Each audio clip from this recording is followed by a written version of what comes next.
The church smelled of old pine and candle wax. A cold October wind swept through the open doors, carrying whispers that wrapped around Margot Pell like chains she could feel but never see. She stood at the altar in a borrowed wedding dress, 2 sizes too large, its yellowed lace hanging loose on her thin arms. Her hands trembled around a bundle of wilted prairie roses and she counted the floorboards to the exit. 12 steps.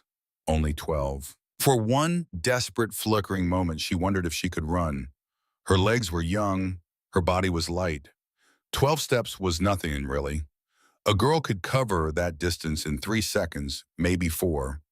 But the pews were packed with every living soul in Cairn Hollow, Montana territory, and they sat shoulder to shoulder in their Sunday coats and starched collars, watching her the way people watch a hanging. Some had come with pity folded neatly in their laps. Most had come with judgment sharpened and ready. All of them watched her like a show they had paid good money to see, and Margot understood it, a sick certainty that if she ran, they would talk about it for years. The girl who bolted, the Pell woman who lost her nerve. And beyond those 12 steps and that open door, there was nothing but Montana wilderness. She had never set foot in miles of mountain and timber and cold open sky, and she had nowhere to run to, even if her legs would carry her. So she stayed. She stayed because there was no other place left in the world for her. Across from her stood not one man, but 3. The Caraway brothers filled the front of that little church like oak trees planted too close together. They were tall, them broad across the shoulders, and their combined shadow fell over the altar and swallowed the candlelight behind them. The congregation had to lean sideways just to see the minister. Judah Caraway stood in the center. He was 34 years old, the eldest, the one who had signed the marriage contract, and he held his hat in weathered hands with knuckles scarred white from years of fence work and horse breaking. His face was carved from something harder than wood. A strong jaw stubbled with 2 days of growth, high cheekbones that caught the dim light, eyes the color of whiskey held up to firelight, amber and deep and utterly still. He had not looked at Margot once since she walked through that church door. Not once, once. He stared straight ahead at some fixed point above the minister's head, as though the act of looking at her would mean something he was not yet ready to give. Brogan Caraway stood to the left, 30 years old, the middle brother, and everything about him was pulled tight as a loaded spring. His jaw was clenched so hard, Margot could see the muscles jump beneath the skin. A scar ran across his left cheekbone, pale and old, like a creek bed dried in summer. His eyes swept the congregation in slow, deliberate passes, the way a man scans a tree line for movement. He was not watching a wedding. He was watching for trouble, and the look on his face said he expected to find it. Whitaker Caraway stood to the right, 26 the youngest, and the only one of the 3 who appeared uncomfortable. His fingers worked the brim of his hat in a continuous, nervous rotation, turning it around and around in his big hands. His eyes flickered down to the floorboards, then up to Margot, then down again, as though he wanted to say something but could not locate the words in time. Of the 3 brothers, Whit was the one who seemed to understand that something about this was terribly wrong. Margot had braced herself for cruelty. She had spent 4 days on a train and 3 more on a stagecoach rattling across the country with her bones turning to water and her stomach turning to stone, and in all that time she had imagined the worst. A man with fists like hammers, a drunk who smelled of whiskey and rage, a rancher who would use her the way he used his livestock without thought, without tenderness, without so much as learning her name. She had built a fortress of fear inside her chest, and she had prepared to withstand whatever came. But standing here now, looking at the 3 Caraway brothers, she found something she had not prepared for. In Judah, she saw stillness. Not the stillness of emptiness, but the stillness of a man hiding storms beneath calm water. In Brogan, she saw anger, but the anger was not pointed at her. It was aimed at the situation itself, at the congregation, at the whole sorry arrangement that had placed a 19-year-old girl in front of 3 strangers and called it holy matrimony. And in Whit, she saw something that looked almost like helplessness, a big young man who did not know how to fix what was happening, and could not stand the weight of not trying. None of it was what she expected, and that made it worse because she did not know how to defend herself against men who did not seem like enemies. Reverend Aldous Crane read the vows in a flat, careful voice, the voice of a man who knew he was performing a ceremony that would be discussed at every kitchen table in the valley for the rest of the year. He was a thin man, mid-50s, with spectacles that caught the candlelight and a collar starched so stiff it looked like it might cut his throat. He read from the book without embellishment, without warmth, without the tender little asides that ministers usually offered at weddings. He simply read the words and let them fall. Margot's father was not in the church. Edmund Pell could not bear to watch what his desperation had forced upon his only daughter. He had stayed behind at the boarding house in town, sitting on the edge of a narrow bed with his face in his hands, and Margot knew this because she had seen him there when she left that morning. He had not looked up. He had not said goodbye.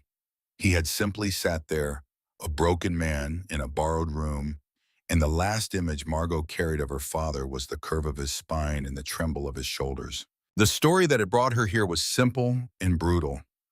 3 years of drought had killed the crops on their small plot outside Boston.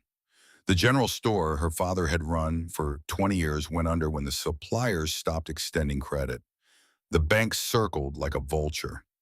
Debts accumulated the way snow accumulates in a mountain pass, silently at first, then all at once in a crushing avalanche. And then Niles Beckford appeared. Beckford was a man of perhaps 45, always impeccably dressed with a clean vest and polished boots and a smile that never quite reached his eyes. He arrived in Boston like a devil in a gentleman's coat, speaking softly about opportunities and fresh starts, and he laid out his proposal on the Pell kitchen table the way a card player lays down a winning hand. He would pay the entire debt, every cent. The bank would be satisfied, the farm would be saved. All Edmund Pell had to do was send his daughter west to marry Judah Carraway, a rancher in Montana Territory who was looking for a wife. Her father cried when he told her.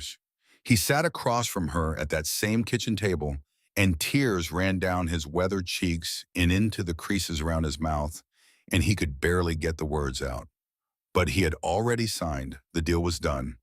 The money had changed hands, and nobody at any point in the entire arrangement had asked Margot what she wanted.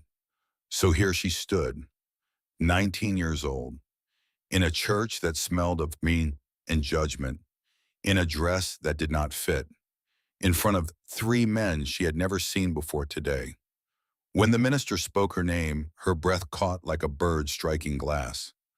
"Do you, Margot Elaine Pell, take this man to be your lawfully wedded husband?"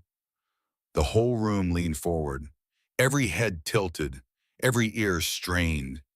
The silence was so complete that Margot could hear the candles burning, could hear the wind outside pressing against the wooden walls like an animal trying to get in. "I do," she whispered.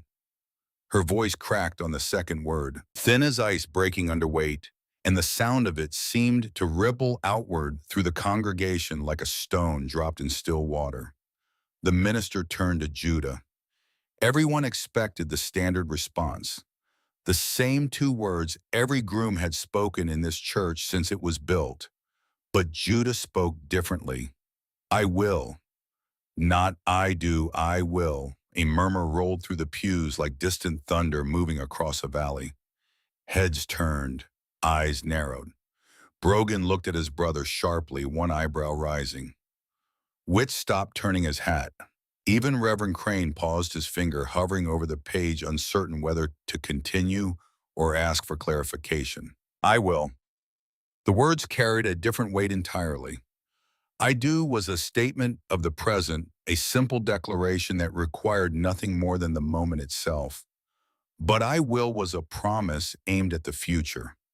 It was the language of effort, of intention of a man who understood that whatever was happening at this altar was not a conclusion but a beginning, and that the work had not yet been done. It was the sound of a man saying, "I do not know if I can do this right, but I am telling you in front of everyone that I will try." Margot felt her stomach twist. But somewhere beneath the fear, beneath the nausea and the trembling, and the desperate urge to count those 12 steps again, something else stirred. Not hope, she was too frightened for hope, but perhaps curiosity, a thin, fragile thread of wondering what kind of man promises to try at his own wedding. By the power vested in me, the minister said, recovering, I now pronounce you man and wife. The words fell heavy as a cell door slamming shut. The congregation exhaled as one body, and it was done. Judah turned and offered his arm. His movement was slow, deliberate, as though he were approaching a spooked animal and knew that sudden motion would only make things worse. Margot stared at his arm. The sleeve of his coat was worn at the elbow. His wrist was thick, corded with tendon and vein. His hand hung at his side palm, slightly open, not reaching for her, just waiting.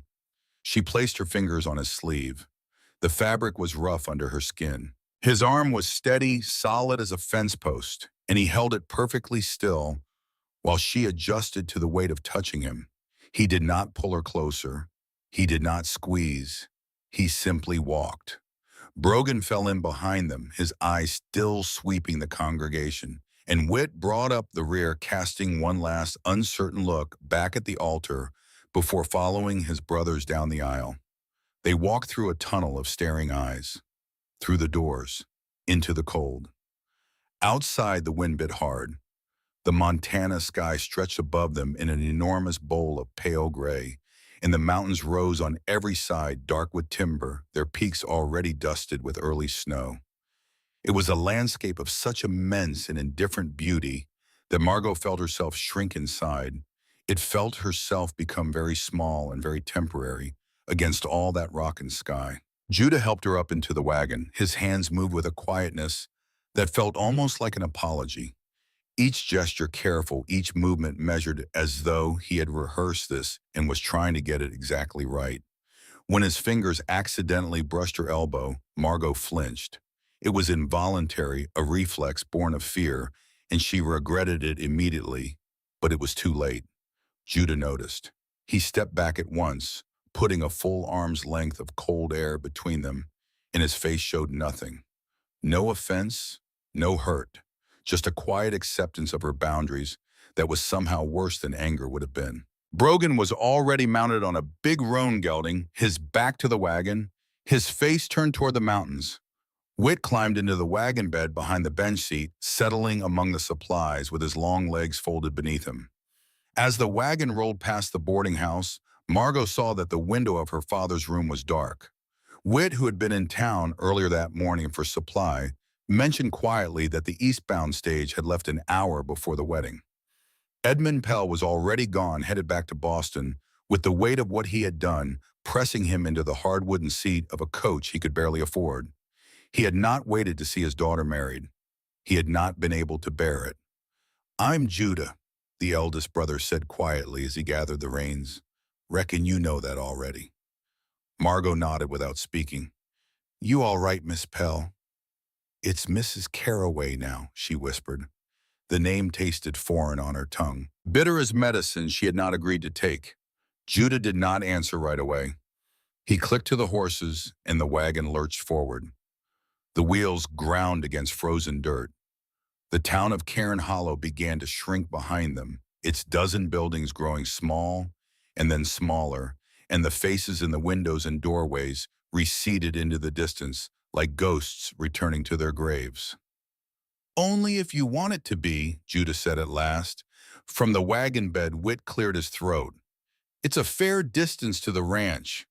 If you'd like to know about the country around here, I could tell you about the Whit. Brogan cut him off from horseback, his voice sharp as a blade on a whetstone. Leave her be. Whit closed his mouth. He shrugged a gesture that said I tried. And then they all fell silent, and the only sound was the creak of the wagon and the rhythm of hooves on hard ground, and the wind coming down off the mountains like the breath of something very old and very cold. The Carroway Ranch sat at the far end of the valley where the foothills began their long climb toward the peaks.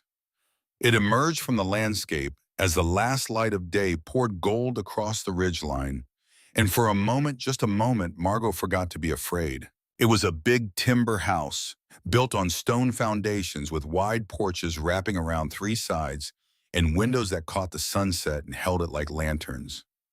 Behind it stood a horse barn, a hay shed, cattle pens, a smokehouse, and a root cellar dug into the hillside. Beyond the buildings, pine forests climbed the slopes in dark green ranks, and somewhere out of sight the sound of running water carried on the wind. Feldspar Creek, though Margot did not know its name yet, threading through the property like a vein of silver. Smoke curled from the chimney, warm and promising. The house looked solid, cared for, a place that had been built to last and maintained by hands that understood the cost of neglect. But Margot felt no warmth.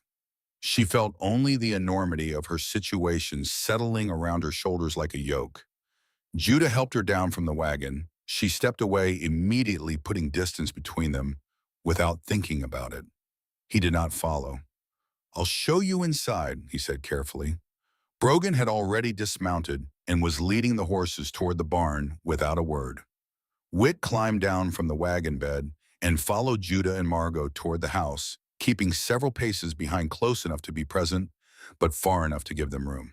The front room held a large stone fireplace, a handmade rug worn soft with years, and furniture built from heavy timber. The craftsmanship was rough but solid. Everything in the house had the look of things made by men who valued function over beauty, but could not help producing beauty anyway, the way a river cannot help reflecting the sky. The air smelled of wood smoke, coffee, and something else, a faint sweetness that Margot would later learn was pine resin seeping from the ceiling beams in warm weather. On the wall above this fireplace hung a gun rack holding three rifles oiled and clean. Below the gun rack, wedged between the stone and the timber frame, was a single book with a cracked spine pushed so far back it was nearly invisible, as though someone had hidden it there and then forgotten or pretended to forget. And on the mantel sat a small photograph in a wooden frame face down. Someone had deliberately turned it over before she arrived. Margot noticed both the book and the photograph, but said nothing about either. "Kitchen's through there," Judah said. "Pantry stocked full. You need anything from town?" Whit goes in every Wednesday. Whit nodded confirmation from behind them. Upstairs, Judah led her to a bedroom at the end of the hall. A four-poster bed stood against the far wall, covered with a quilt sewn in blue and cream, the stitches small and careful, the work of someone who had taken pride in making beautiful things.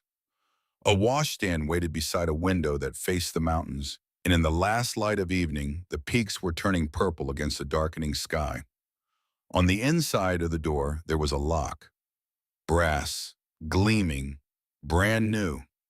The screws that held it to the wood were still bright and unweathered, and fine curls of wood shavings clung to the door frame where someone had recently chiseled out the mortise. It had been installed in the last day or two, maybe even that morning. "Use it whenever you need to," Judah said. His voice was level and quiet, the voice of a man stating a fact rather than making a request. "I won't knock unless you ask me to. Brogan and Whit won't either. I've told them. This room is yours, you understand?" Margot looked at the lock. A man who had just married her through a contract, through money, through an arrangement she had no say in, and the first thing he did was give her the means to lock him out. She turned the idea over in her mind and could not find the trick in it, could not find the hidden door through which cruelty might enter, and that confused her more than cruelty itself would have. "Yes," she managed. "I'll leave you to settle in." Judah stepped out and closed the door behind him with a soft click. No lingering, no backward glance. Just the quiet sound of a man removing himself from a space he understood was not his. Margot locked the door immediately. She sat on the edge of the bed and stared at her trembling hands in the fading light. She was in a house with three strange men in the middle of wild Montana, thousands of miles from Boston, from everything she knew from anyone who loved her. The mountains outside the window were already disappearing into darkness. The wind pressed against the glass, and the only thing she controlled in all the world was a brass lock on a bedroom door. Downstairs, voices rose through the thin floorboards. "You brought a strange girl into our house." That was Brogan, his voice low and sharp, the words bitten off at the edges. You know anything about her? Anything at all? She's my wife. Judah's voice steady, heavy, the voice of a man placing his foot on ground he will not yield. Your wife that you bought for $800. That's not a marriage, Judah. That's a cattle auction. The sound of a chair scraping hard across the floor. Judah standing up. I'll say this once, Brogan. She's my wife. She will be treated with respect in this house. That's not a suggestion. Witt's voice lighter but serious. Brogan, you saw her face at the altar. She's terrified. We didn't cause that. Brogan quieter now but still edged. We're not obligated to fix it either. A door opened and closed, Brogan going out to the porch, Witt sighing into the silence that followed. Margot pressed her palm flat against the bedroom door and felt the wood cold under her skin. She heard everything. Judah defending her, Witt sympathizing, and Brogan. Brogan considered her an intruder, an outsider brought into their territory without consultation, without consent the way her father had sent her here without asking. The irony was not lost on her. Brogan resented her presence the same way she resented being present. That first evening, Judah ate alone at a table set with 4 plates. 3 of them sat empty. Brogan ate on the porch in the cold, his back against the wall, his food balanced on his knees. Witt ate standing in the kitchen because he did not want to sit at a table full of empty chairs. And Margot sat on the edge of her bed, listening to the house breathe around her, listening to the sounds of 3 men trying to exist in separate rooms at the same time. Later, she heard footsteps in the hallway. Steady, heavy, deliberate, Judah.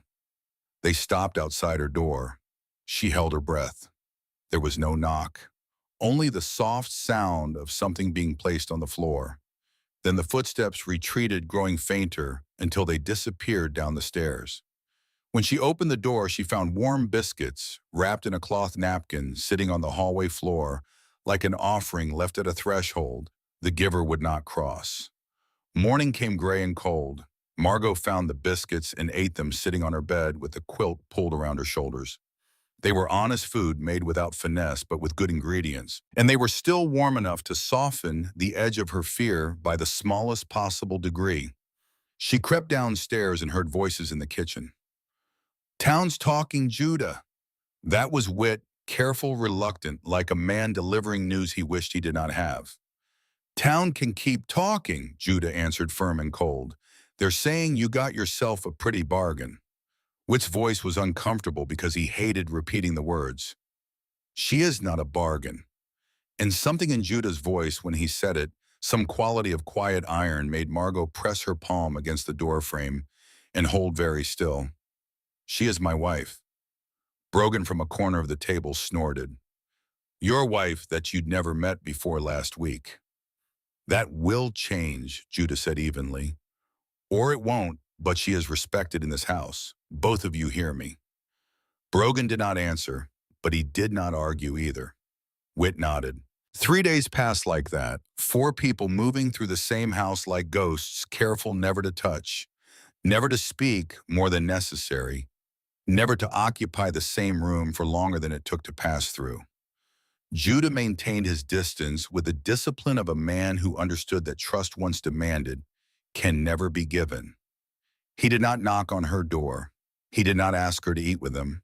He did not claim any right that the marriage certificate might have given him. He simply existed in the house with a kind of patient, immovable steadiness, like a mountain that does not approach you but is always there when you look up. Brogan avoided Margot entirely. Whenever she entered a room, he left it, not rudely, not with anger, but with a quiet deliberateness that made his position clear. She was not his concern. She was not his responsibility. She was Judah's decision, and Brogan would respect his brother's authority, but he would not pretend to welcome what he had not chosen. Witt was the only one who tried. Each morning a wildflower appeared on the kitchen table, picked fresh from the frost, never explained, never claimed. He whistled while he worked in the yard, a tuneless, cheerful sound that drifted through the windows like an invitation. He nodded to Margot whenever he saw her small nods that said, I see you. You are here. I acknowledge that. On the morning of the fourth day, something shifted. Margot came downstairs and found Judah at the kitchen table with his ledger open and his coffee steaming. He looked up when he heard her footstep on the stair, and surprise crossed his face, brief and unguarded, before the stillness returned. Morning, he said. For the first time since the wedding, she sat down across from him. Judah pushed a cup of warm coffee toward her without being asked.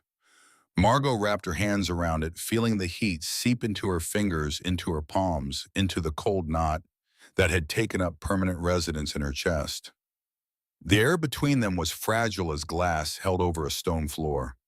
"What?" she finally asked. The word came out smaller than she intended. "Why did you agree to marry me?" Judah set down his pen. The house seemed to hold its breath. The fire popped in the stove. The wind moved against the windows. And somewhere outside, a horse stamped in the barn. "A man named Niles Beckford came to see me 6 weeks ago," Judah said slowly. He spoke the way he did everything, with care, with deliberation, placing each word like a man placing stones in a wall. He talked about a marriage contract, said it would be good for both sides, said you were 19 from a decent family that had fallen on hard times. "And you said yes," Margot said. "I said I'd think on it." Judah paused. 3 brothers living out here alone. The house is too big for 3 men who can't cook a proper meal and don't know how to talk to each other. The ghost of a smile passed across his face, so faint it might have been a trick of the morning light. "Ada, my wife before, she made this house a home. When she left, it became just 4 walls and a roof. I thought maybe it was time to try again." Whit appeared in the kitchen doorway right then, saw the two of them talking across the table, recognized the weight of the conversation, and backed out quietly. But Margot caught his eye before he disappeared, and she saw concern there. Concern for both of them. "You didn't know I had no choice," Margot said. Her voice broke on the last word. Judah's jaw tightened. The muscles in his face shifted like fault lines before an earthquake. And for the first time, she saw the emotion move through him. Not anger at her, but anger at himself, at the situation, at the world that had arranged this. "No," he said quietly. "I did not know that. When I saw your face at the altar, I understood. Too late. But I understood." The words fell heavy between them, settling on the table like stones that would not be moved. Margot told him everything then. The 3 years of drought that destroyed their crops. The general store closing its doors for the last time. The shelves emptying one by one until there was nothing left to sell and no one left to show it to. The bank that circled their family like a vulture riding thermals above a weakening animal. Her father's debts compressing the breath from their home, from their future, from every possibility except surrender. And then Niles Beckford appearing with his clean vest and his polished boots and his smile that never reached his eyes, offering escape at a price she never agreed to pay. Her father crying at the kitchen table, crying and signing at the same time. Judah listened without interrupting. His face was still. His hands were folded on the table. He did not fidget, did not look away, did not offer platitudes or excuses. He simply listened with the full weight of his attention, the way a man listens when he understands that the speaker needs to be heard more than they need to be answered. When she finished, he let out a slow breath. "I'm sorry," he said. "I thought it was mutual, practical, an arrangement that served us both. When I saw your face at the altar, I understood too late what I should have seen sooner. You are my way, but that does not mean I own you. I meant what I said up there. I will. Every day, I will try to make this right." Margot searched his face. She searched it the way a person searches a landscape for hidden danger, scanning every shadow, every fold, every place where cruelty might be lying in wait. She found nothing. No deception, no anger, no hidden door through which violence might emerge at some later hour. Just a man who had made a mistake and was telling her so without excuses. Something inside her loosened, not much, not enough to call it trust, but the fear lost some of its edge the way a blade loses its sharpness after cutting through too much rope. The front door opened. Whit came in carrying an envelope. "From the church," he said, setting it on the table. Judah read it. His jaw hardened. He stood and crossed to the stove and dropped it into the fire without ceremony. "What was that?" Margot asked. "An invitation. They want to throw a welcome reception for you this Sunday." Brogan stepped into the kitchen for coffee, caught the tail end of the conversation, and spoke without looking at anyone. "Welcome reception. They want to parade her around so they can go home and gossip."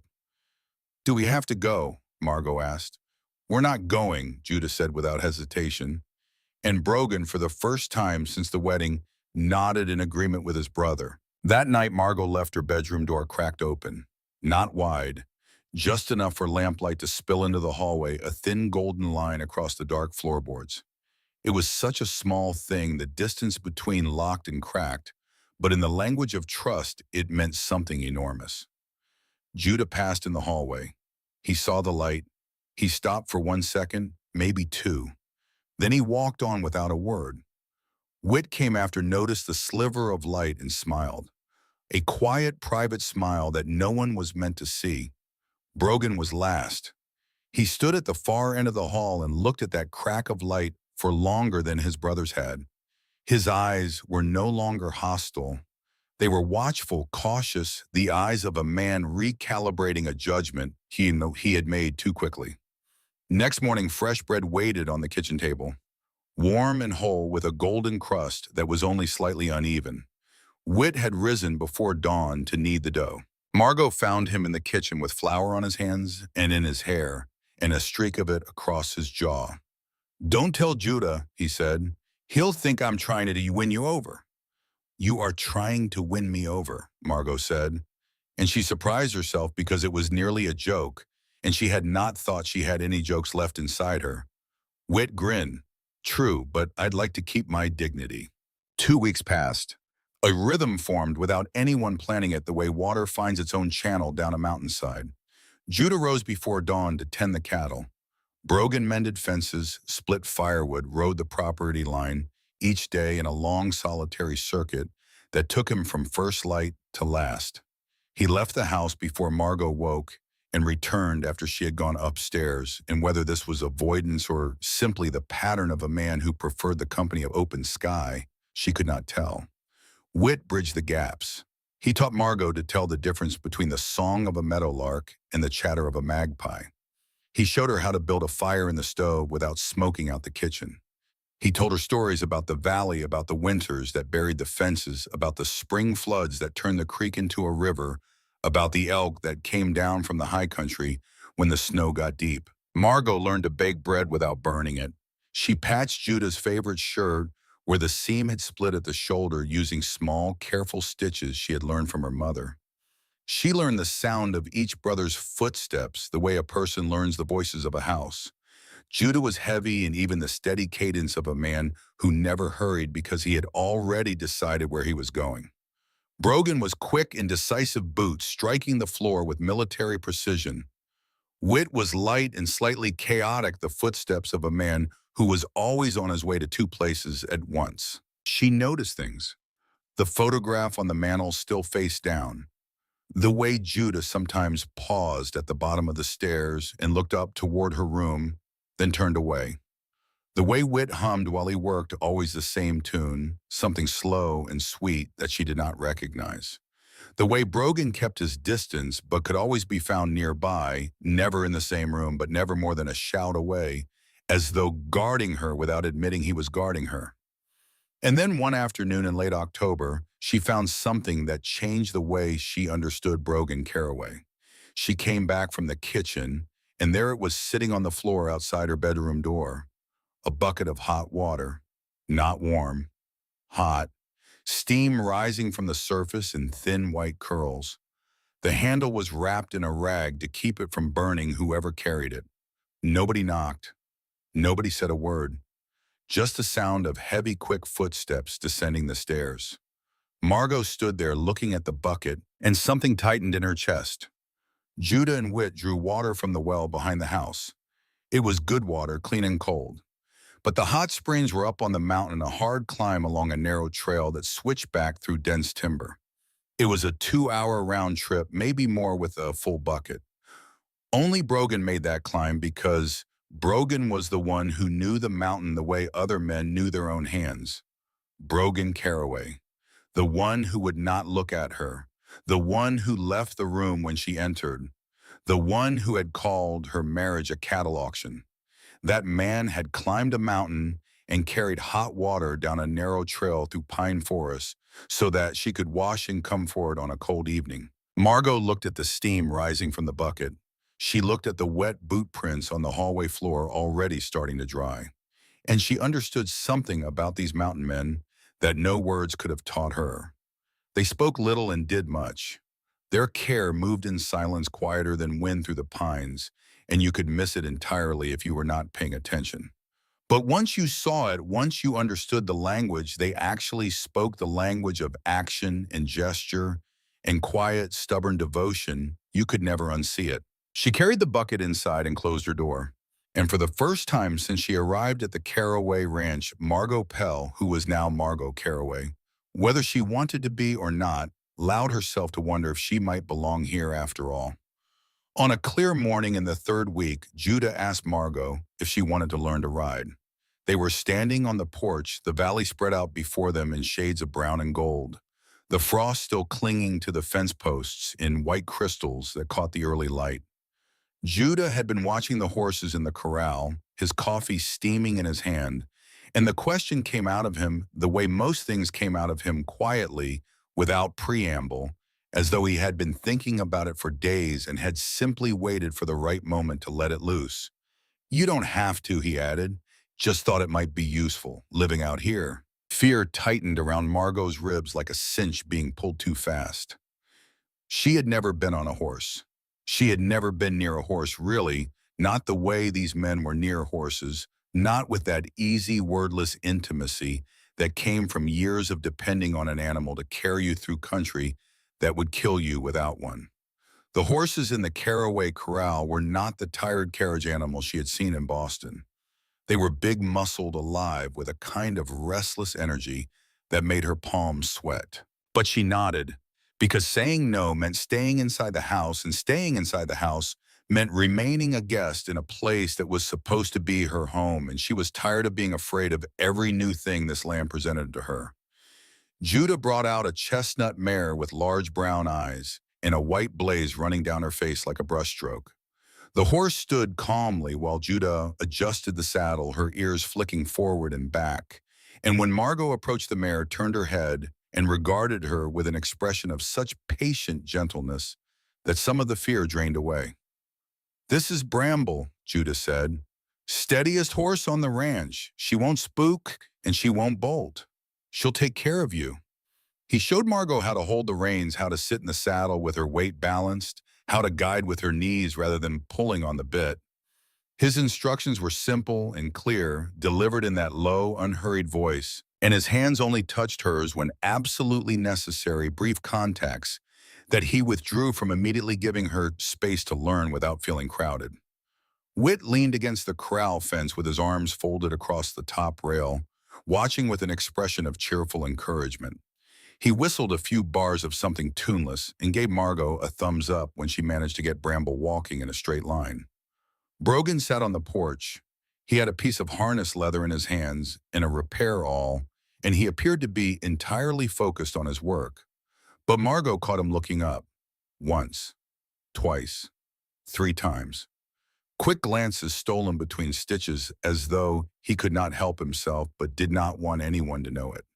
Then Bramble shifted beneath her, finding her stride, and the horse's warmth rose through the saddle and into Margot's body, and the steady rhythm of the mare's walk began to feel less like riding and more like being carried the way a river carries a leaf. And something opened up inside Margot's chest. She laughed. The sound surprised everyone, including herself. It burst out of her like a bird escaping a cage, bright and sudden and entirely unplanned, and it rang across the corral and bounced off the barn wall and floated up toward the mountains. She laughed because the horse was warm and the morning was cold and the sky was enormous, and she was moving through it on the back of an animal that trusted her, even though she had given it no reason to. And for 3 seconds, maybe four, she forgot to be afraid. Judah smiled. The smile transformed his face completely. The stone cracked. The stillness broke. And underneath it was a man who had once known how to be happy and was remembering what it felt like the way a person remembers the melody of a song they have not heard in years. It was there and then it was gone, but Margot saw it and she understood that Judah Carraway's stillness was not emptiness. It was storage.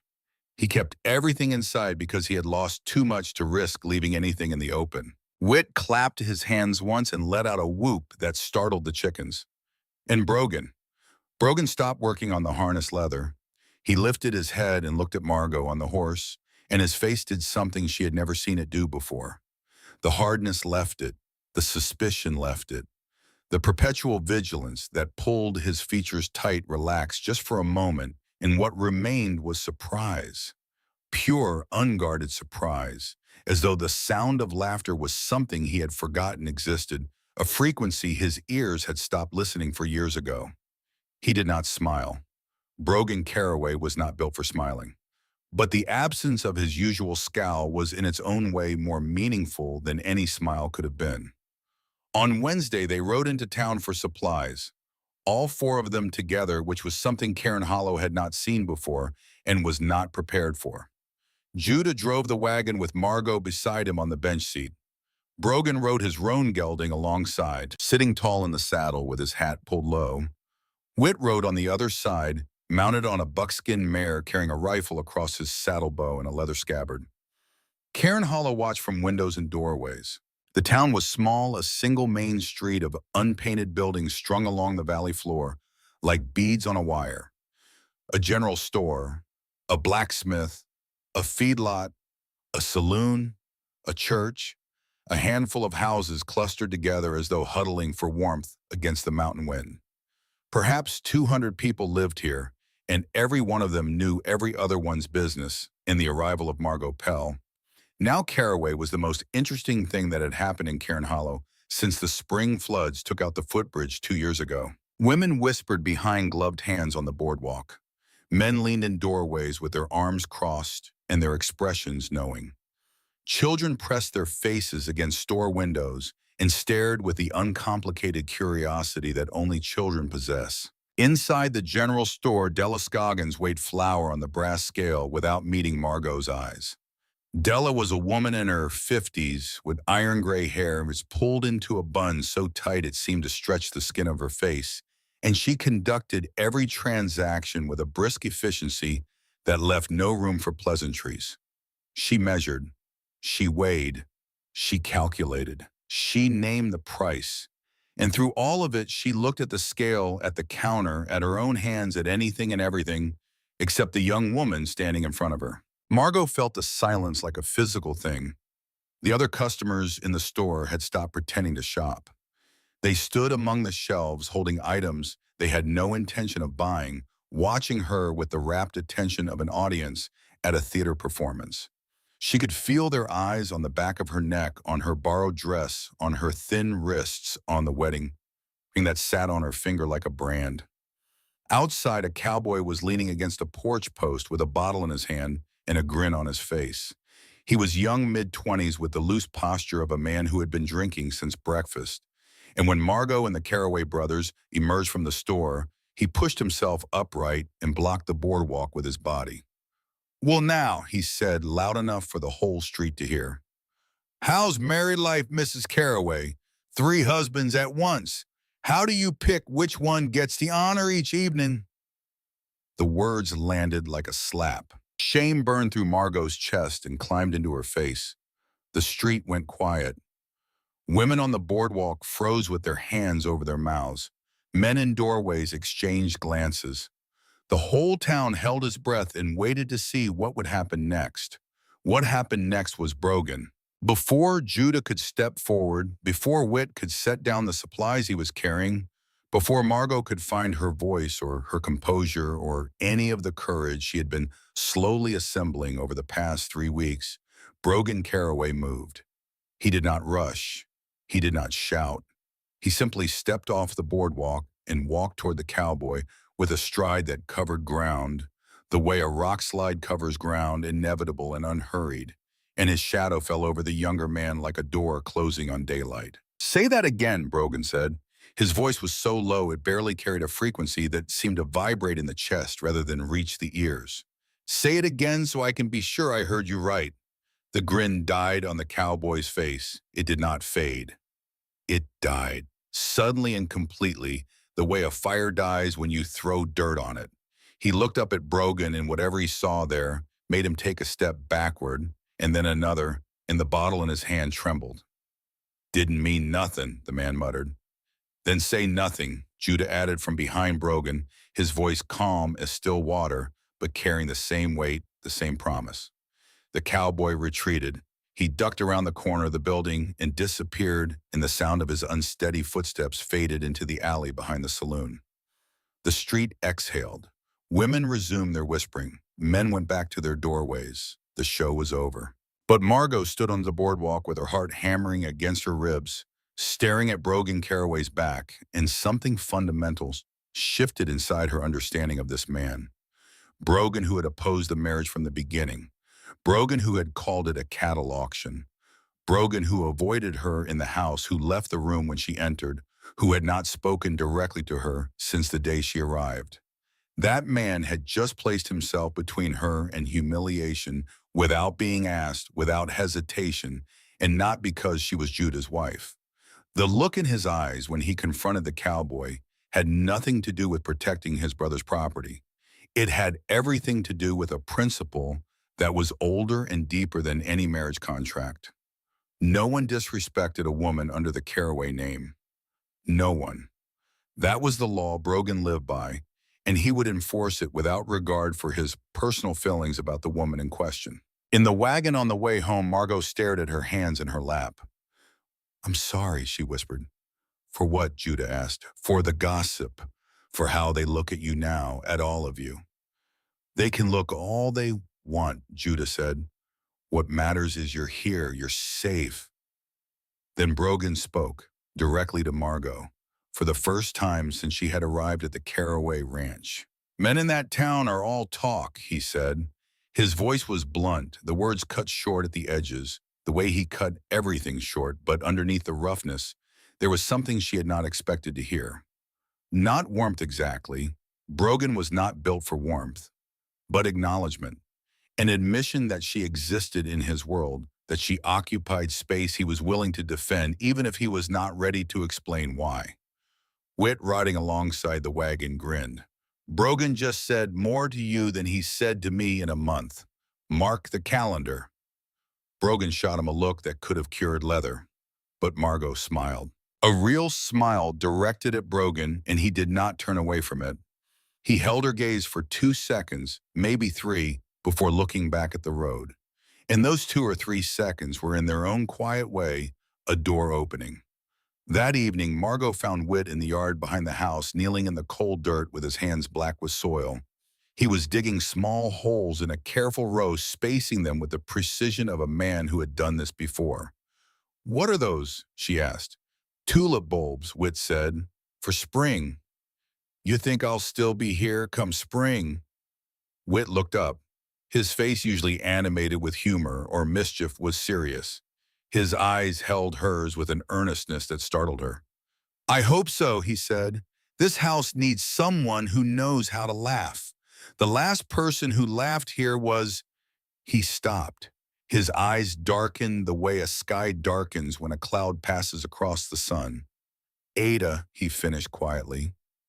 The name hung between them in the cold air. "Tell me about her," Margot said gently. Whit sat back on his heels, his hands still covered in dirt. He looked at the ground, then at the mountains, then at the ground again. "Ada was Judah's wife, and Tobin was their boy. 2 years old, just learning to talk. He called me Y because he couldn't manage the rest of it." A small broken sound escaped Whit's throat, something between a laugh and a sob. "Fever came fast. One day Ada had a headache. 2 days later, she couldn't stand. Judah rode to town for medicine. Rode hard, killed a horse getting there. Brogan stayed at the house, but he didn't know what to do. There's nothing in his experience that teaches a man how to watch a woman and a child die.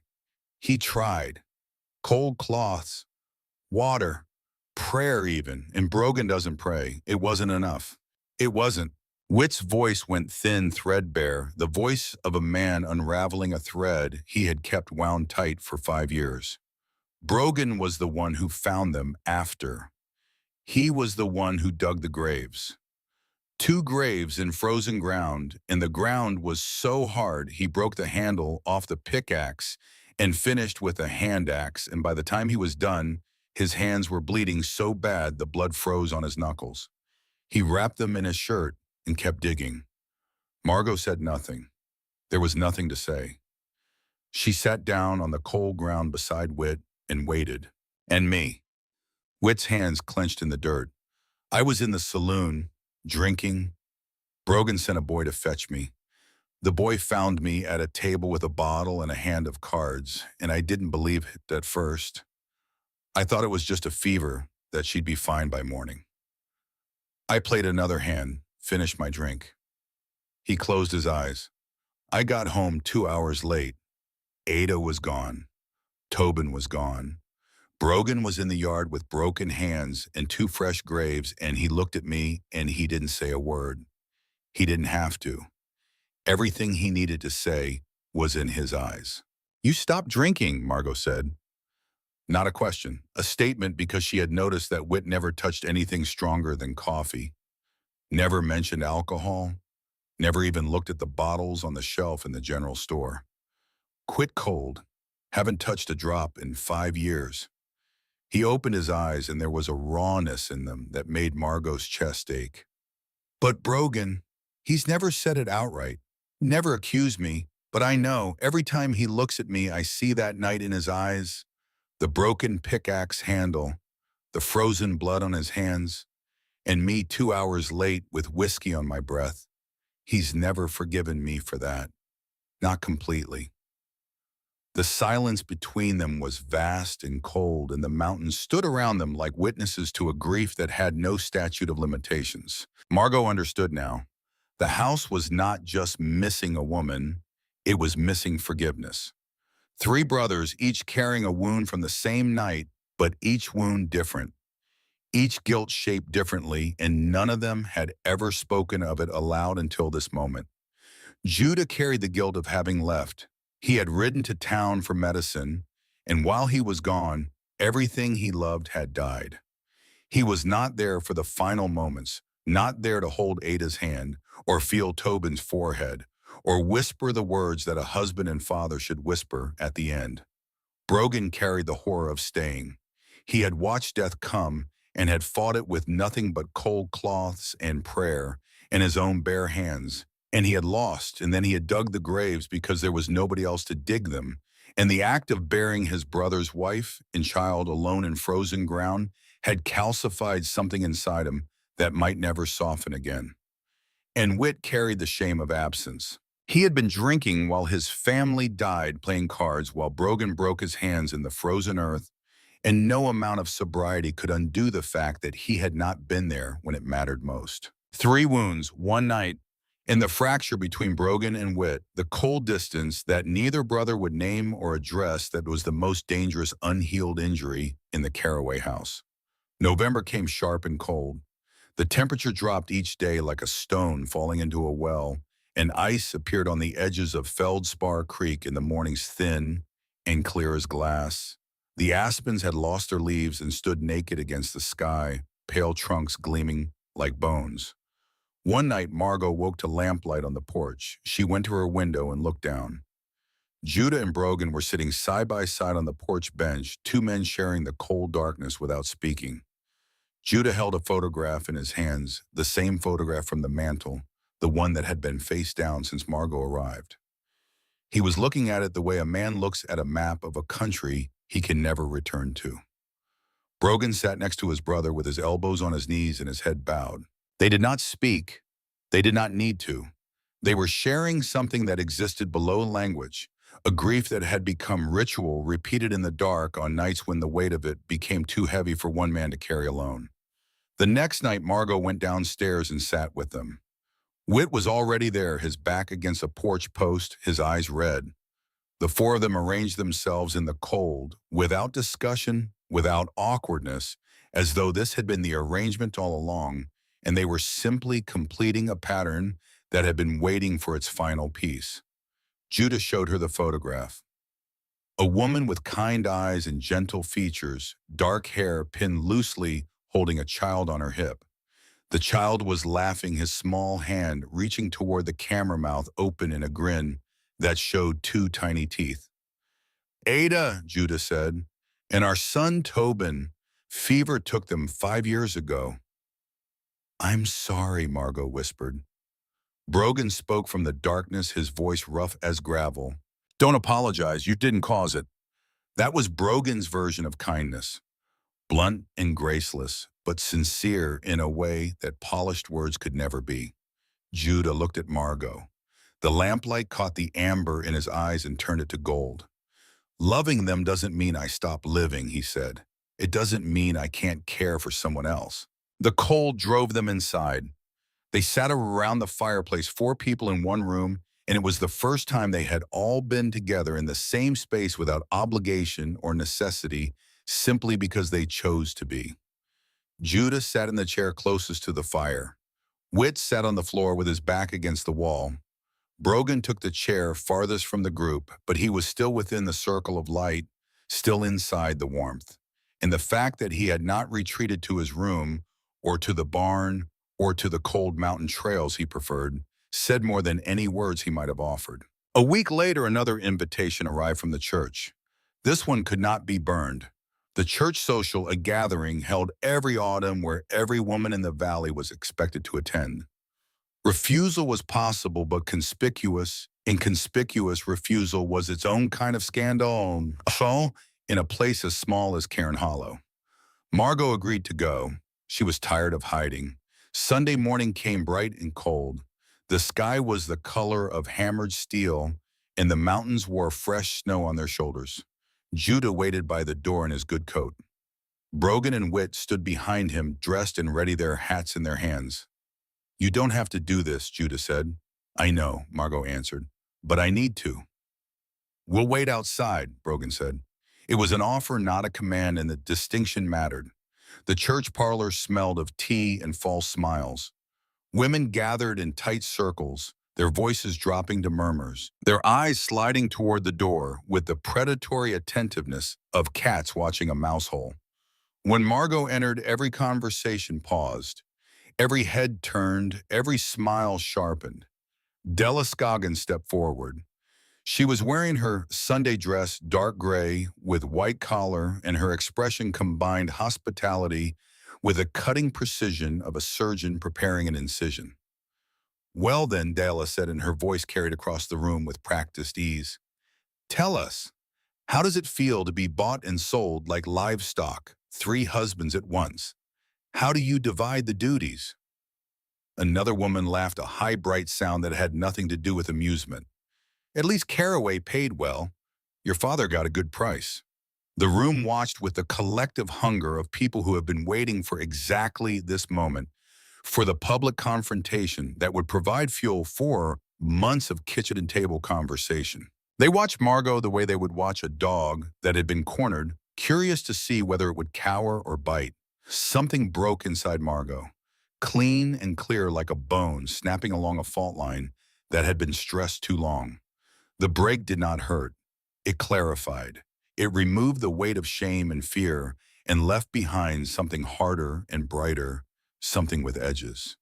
She stood. Her chair scraped across the floor with a sound like a shout. My father was desperate, she said.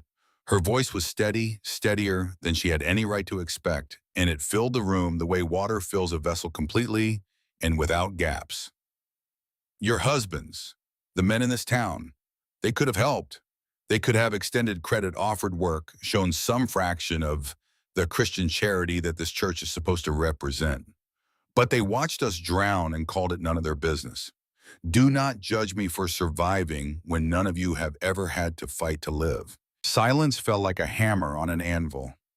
The room emptied of sound so completely that Margot could hear the fire ticking in the stove, could hear a woman's breath catch 3 rows back, could hear the wind pressing against the windows like a witness trying to get in. She walked out, head high, tears burning behind her eyes but refusing to fall. She walked through the parlor door and through the church entrance and down the steps and into the cold, bright morning, and she kept walking. Down the main street, past the general store, past the saloon, past the last building in Cairn Hollow, and onto the road that led back toward the mountain inns. And with every step, the tears burned hotter, and her spine straightened further, and she did not look back. She was halfway home when she heard hoofbeats behind her. Brogan came riding fast on his roan gelding, the horse's breath steaming in white plumes. He pulled up alongside Margot and reined in. The horse danced sideways, sensing its rider's tension, and Brogan steadied it with a word and a shift of his weight. He did not ask what happened. He did not offer sympathy or commentary or advice. He simply reached down with one large, calloused hand and held it there waiting. Margot looked at that hand, scarred across the knuckles, rough with work, the hand that had broken a pickaxe handle, digging graves in frozen ground, the hand that belonged to the man who trusted her the least, who kept the most distance, who guarded himself with silence the way other men guarded themselves with walls. She took it. She gripped his wrist, and he gripped hers, and he pulled her up onto the horse behind him in one smooth motion as though she weighed nothing at all.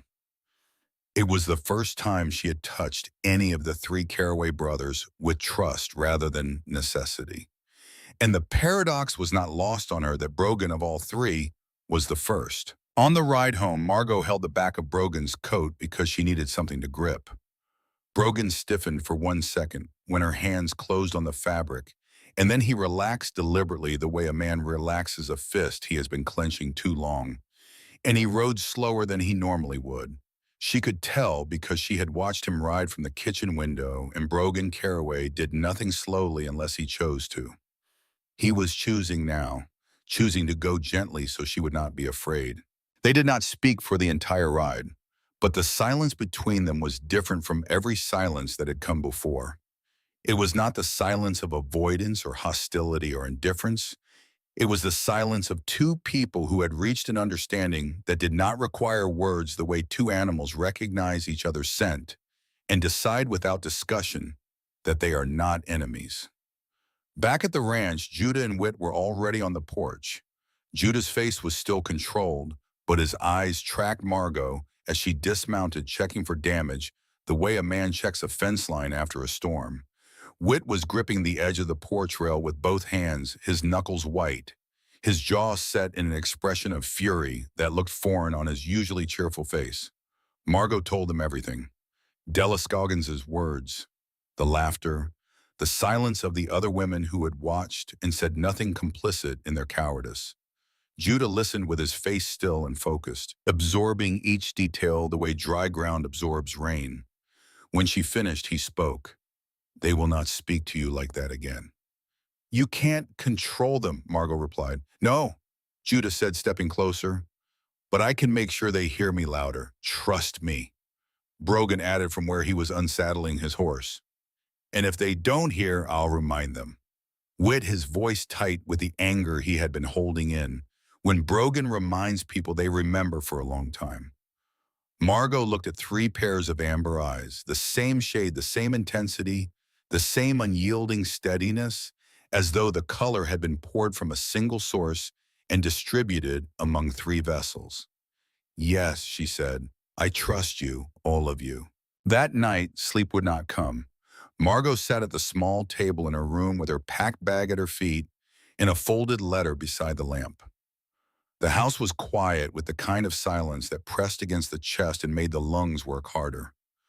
Outside, the wind had died to nothing, and the mountains stood in absolute darkness, and the only light in the world seemed to be the small flame of her lamp burning in a circle of orange warmth that stopped at the edges of the table and went no further. She picked up the letter and read the words she had written with shaking hands. She was leaving.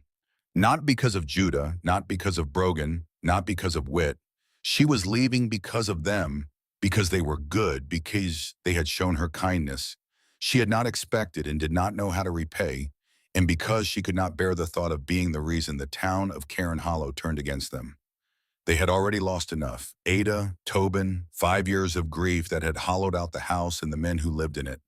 And now the gossip, the cruel whispers, the public humiliation, all of it caused by her presence, by the simple fact of her existence among them. Kindness, she had learned, could cut deeper than cruelty. A cruel man could be endured because cruelty expected nothing in return. But kindness created debt. Kindness created obligation. And Margot was terrified that if she stayed, the debt would grow until it consumed them all, until the Caraway brothers were fighting the entire valley for a woman none of them had chosen, spending their reputation and their peace on a battle that was not theirs to fight. She would go. She would find work somewhere. She would send money to cover whatever inconvenience her departure caused. She would disappear into the vastness of America, and the Caraway brothers would be free of the burden she had never asked to become. Dawn came pale and cold. The sky was the color of old pewter, and the mountains were gray shapes against gray clouds, and nothing in the landscape offered comfort or direction. Margot walked into the kitchen with the bag in her hand. All three brothers were there. Judah stood by the table, the letter open in his hands.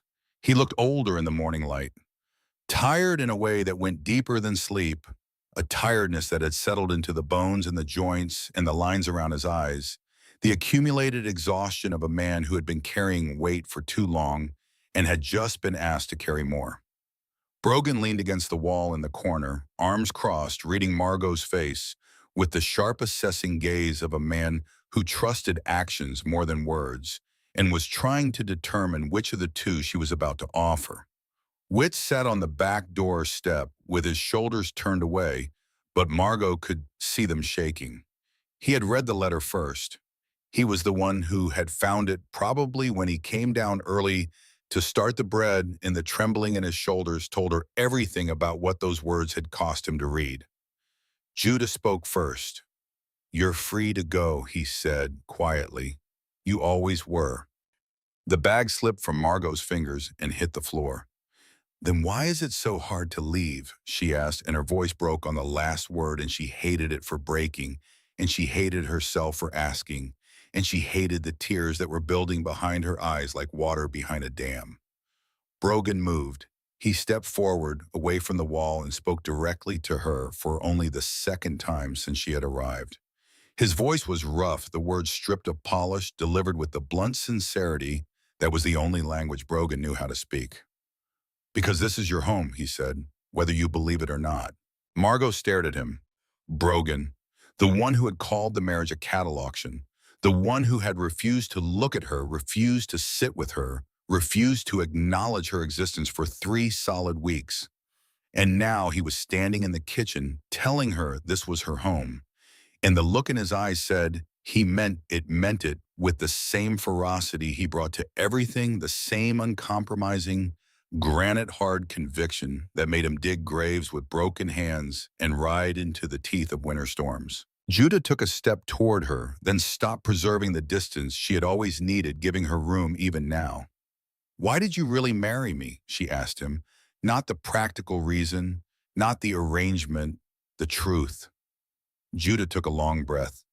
"Because when I saw you at that altar, scared and alone, I thought maybe we could both stop being lonely. Maybe we could build something new from broken pieces. I knew it wasn't fair. I only hoped that someday you might choose to stay." Wit turned around on the doorstep. His eyes were red. "And I hope you choose before I run out of flour for the biscuits," he said. The sound that came out of Margot was fragile and unexpected, and it took her a moment to recognize it as laughter. Small trembling, barely there but real, genuine, and it spread. Wit's mouth twitched, Brogan's jaw unclenched by a fraction. Even Judah's eyes softened. Margot bent down and picked up the bag. She carried it back up the stairs and into her room, and she unpacked every last thing. She placed the folded dresses back in the drawer. She set her mother's Bible on the nightstand. She hung her coat on the hook behind the door. And when she was done, when every item was back in its place and the bag was empty and flat on the closet shelf, she went back downstairs. She placed the crumpled letter in Judah's hands. "I choose to stay," she said. "I choose all of you." Judah exhaled. Relief crossed his face, quiet and real, the expression of a man who has been holding his breath for weeks and has finally been given permission to breathe.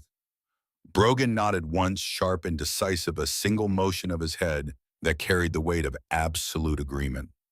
Witt smiled wide, the first real smile Margot had seen on him since the day she arrived, a smile that transformed his face, the way sunlight transforms a valley when it breaks through cloud. "Then let me do something for us," Judah said. "You'll see on Sunday." "I trust you," Margot said, and she meant it. All of it. Every word. The week moved quickly. Judah rode into Cairn Hollow, twice returning with papers and a set to his jaw that Margot had learned to recognize as determination. Brogan went with him the second time, and the fact that the two brothers left the ranch together, cooperating on a shared purpose without argument, was remarkable enough that Witt commented on it.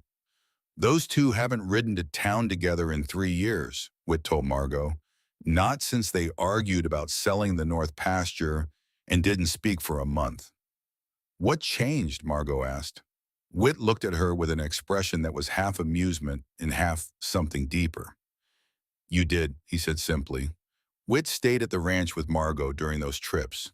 He taught her to weave willow baskets, his large hands demonstrating the technique with a surprising delicacy. He told her terrible jokes that were so aggressively unfunny, they circled back around to being hilarious. And Margot laughed at everyone, not because the jokes were good, but because laughter was becoming a habit again, a muscle she was remembering how to use. Then on a Wednesday afternoon, when Judah and Brogan were both gone, an expensive wagon appeared on the road leading to the ranch. It was pulled by a matched pair of bay horses, well-groomed and well-fed, and it stopped in front of the house with a precision that suggested the driver had been here before, or at least knew exactly where he was going. Niles Beckford stepped down from the wagon. He was exactly as Margot remembered from Boston, mid-40s, impeccably dressed in a dark vest over a white shirt, his boots polished to a mirror, China's hat sitting straight on his head. His face was clean-shaven, and his smile was courteous, and his eyes were the eyes of a man who calculated the value of everything he looked at, including people, especially people. "Mrs. Carroway," he said, removing his hat, "you look well. Better than I expected, if I'm being honest." Witt came out of the barn when he heard the wagon. He took one look at Beckford and positioned himself between the visitor and Margot, standing on the porch with his full height visible. And Witt Carroway at his full height was a considerable thing, broad across the shoulders and solid through the chest, and the easy humor that usually softened his features was gone. In its place was something colder and older, something inherited from the same bloodline that had produced Brogan. "What do you want?" Witt asked. "Business," Beckford said. "With Judah." "Judah's not here, and I don't think he wants to do business with you." Beckford looked past Witt's shoulder, finding Margot's eyes. "Are you happy, Mrs. Carroway? I do hope so. Truly." The courtesy in his voice was flawless, the way the surface of a frozen lake is flawless, beautiful and smooth, and hiding something very cold underneath. "Do you know about the supplementary clause in the marriage contract? If the marriage dissolves within the first year, the full $800 comes due immediately from Judah plus interest, $1,400 total. And since I still hold the original debt note from your father in Boston, since he never received a formal discharge, I can also foreclose on the family farm." His smile widened, and in the widening, Margot saw everything. "I don't need Carroway land, Mrs. Carroway. I need Carroway labor. A man in debt is a man who does as he's told. This ranch becomes my cattle relay station. Free of charge. Permanently. That is what I wanted from the beginning." The air on the porch changed. Wit stepped down off the steps, and every trace of the young man who told bad jokes and baked bread before dawn vanished. In his place stood something that looked very much like his brother Brogan, big and hard and absolutely certain. "You should leave now," Wit said, and his voice carried no humor at all, "before Brogan gets back. You do not want to meet Brogan when he's angry." Beckford studied Wit for a moment, the way a man studies an obstacle he has already planned a route around. Then he placed his hat back on his head, nodded pleasantly, climbed into his wagon, and drove away. The matched bay horses trotted down the road and disappeared around the bend, and the sound of the wheels faded and was gone. But Margot had heard every word. The marriage contract had a trap built into it. Beckford had not arranged this marriage out of goodwill or even out of simple greed for the $800. He wanted the Caraway brothers enslaved by debt. He had designed the contract so that if the marriage failed, if Margot left, if the brothers sent her away, the financial weight would crush them. He had bet on failure. He had bet on exactly the kind of unhappiness and suspicion and resentment that a forced marriage was almost guaranteed to produce. And if the Caraways fell, her father's farm in Boston would fall with them, because Beckford still held that note too, the original debt that had started everything, the chain that ran all the way from this mountain valley back to a kitchen table in Massachusetts where a broken man had signed away his daughter. Debt slavery, that was the game, not land, not water, people. Beckford wanted to own men through their obligations the way other men owned horses through halters, and he had used Margot as the bait in a trap designed to spring shut the moment the marriage collapsed under its own impossible weight. When Judah returned that evening, Margot confronted him at the kitchen table with Brogan and Wit present. "Did you know about the debt clause?" she asked. Judah placed both hands flat on the table. His eyes darkened. "No, I trusted Beckford when he said it was a straightforward marriage contract. I signed without reading every line." Brogan slammed his fist on the table so hard the coffee cups jumped. "I said from the start, I said don't trust that man. Nobody listened." Wit asked the question that mattered. "So what do we do?" Judah looked at Margot. His eyes held hers with an intensity that she felt in the center of her chest. "Do you still want to stay, even knowing this?" "Knowing." Margot straightened her spine. She squared her shoulders. She lifted her chin with the same dignity she had shown in the church parlor when Della Scoggins tried to break her. "That's exactly why I'm staying," she said. "Beckford wants me to leave. That's the best reason in the world to stay right here." Judah looked at her then, and for the first time what she saw in his eyes went beyond respect. It was admiration, genuine unguarded admiration for a 19-year-old girl from Boston who had been sold into a marriage she never chose and had decided in the face of conspiracy and humiliation and isolation to plant her feet and fight. Brogan looked at her too, and what crossed his face was something close to the expression he had worn at the corral when she laughed on Bramble's back. Surprise. But this time beneath the surprise, there was recognition. He was seeing her, not as Judah's unwanted bride, not as the outsider who had disrupted their lives, but as someone made of the same material he was made of, stubborn, immovable, willing to stand in the cold and refuse to be moved. 3 days before Sunday, Judah and Brogan had to ride up to the high pasture to check the cattle before winter set in hard. Reports had come from neighboring ranches of a large grizzly bear moving through the area, drawn down from the higher elevations by the coming cold. The brothers needed to assess whether the herd should be brought closer to the sheltered pens behind the barn. Wit stayed behind to repair the horse corral, which had been showing signs of strain from the early winter winds. But that afternoon, a section of fence rail snapped under a gust that came howling down from the peaks, and 3 horses bolted through the gap and vanished into the timber. Wit had no choice. Those horses were essential to the ranch's survival, worth more than any amount of money, worth the difference between making it through winter and not making it at all. He caught Margot's eyes across the yard. "Lock the doors. Keep the fire going. Do not go outside for any reason," he said. His voice held no humor, no lightness, no trace of the easygoing young man who told bad jokes. This was the other Wit, the one who emerged in moments of crisis, the one who had inherited the same iron that ran through Brogan's spine and Judah's silence. And then he was gone. All three of them were gone. And Margot was alone in the house with the mountains turning dark and the wind pressing against every window. The evening passed quietly. Margot kept the fire burning and read by lamplight and tried not to think about how far away the nearest neighbor was. She was almost ready to go upstairs when she heard it. The sound of the young cattle in the small pen behind the house, the calves and yearlings that were too young to winter in the far pasture. They were crying, not the ordinary sounds of restless animals settling for the night.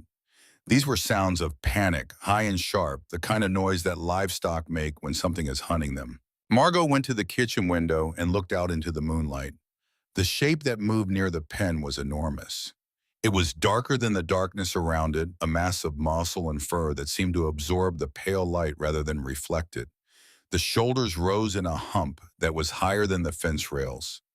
The head hung low, swinging from side to side, and even through the glass, Margot could hear it breathing heavy and rhythmic, the breath of something that weighed more than all three Caraway brothers combined.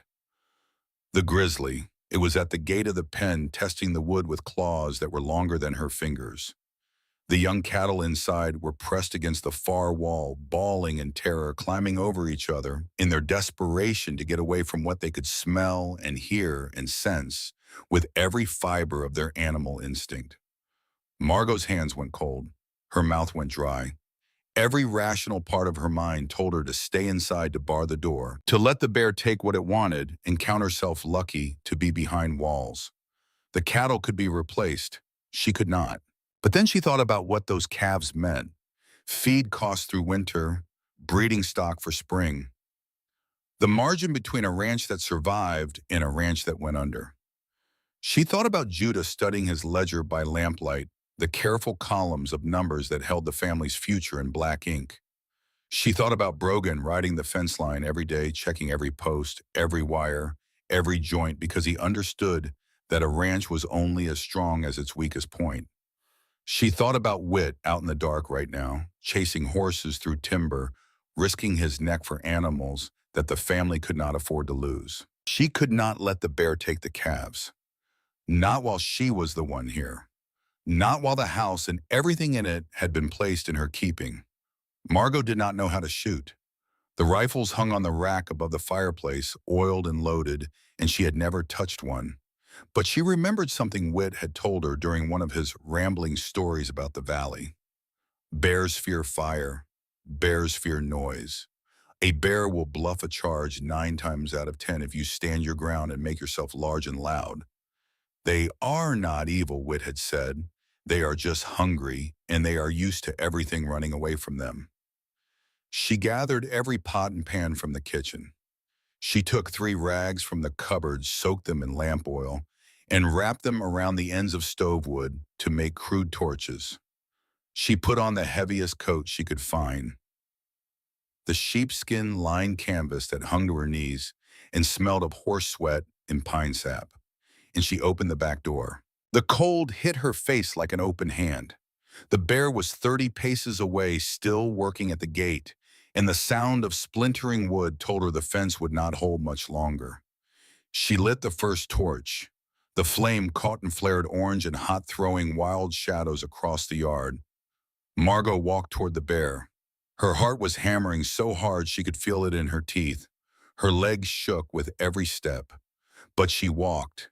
She held the torch high above her head, and she walked, and when she was close enough to see the bear's eyes catch the firelight, 2 yellow coins glowing in the dark, she began to bang the pots together, and she screamed. The sound that came out of her was not the sound of a frightened girl from Boston. It was something older and wilder, something that lived in the chest of every creature that has ever been cornered and has chosen to fight instead of flee. She screamed and she banged the pots and she thrust the torch forward, and the flame painted the bear's face in orange and shadow. The grizzly reared up on its hind legs, Standing, it was taller than the pen gate, taller than anything Margot had ever confronted. And for one terrible frozen moment, she saw herself reflected in the animal's eyes, a small figure holding fire in the immensity of the night. Her arms shook. Her voice cracked. But she did not step back. She did not yield a single inch of ground. The bear dropped back to all fours. It huffed a sound like a bellows being worked, and it swung its massive head toward her and took a step forward and then another, and the ground seemed to shudder under its weight. Margot lit a second torch and threw it on the ground between them. The flames spread across the dry grass in a brief bright line, and the bear flinched. It pulled back. It circled. It came forward again. This went on for hours. The bear would retreat into the shadows, and Margot would stand by the pen with her torches and her pots, and then the bear would circle back, drawn by the smell of the calves, and she would light another torch and scream and bang until it retreated again. The temperature dropped. Her hands went numb. Her voice wore down to a rasp, and then to a whisper, and then to nothing but a hoarse, determined croaking that was barely louder than the wind. She ran out of lamp oil and had to burn the torches dry. She ran out of torches and used the stove wood itself, holding the burning ends toward the darkness. Near dawn, the bear left.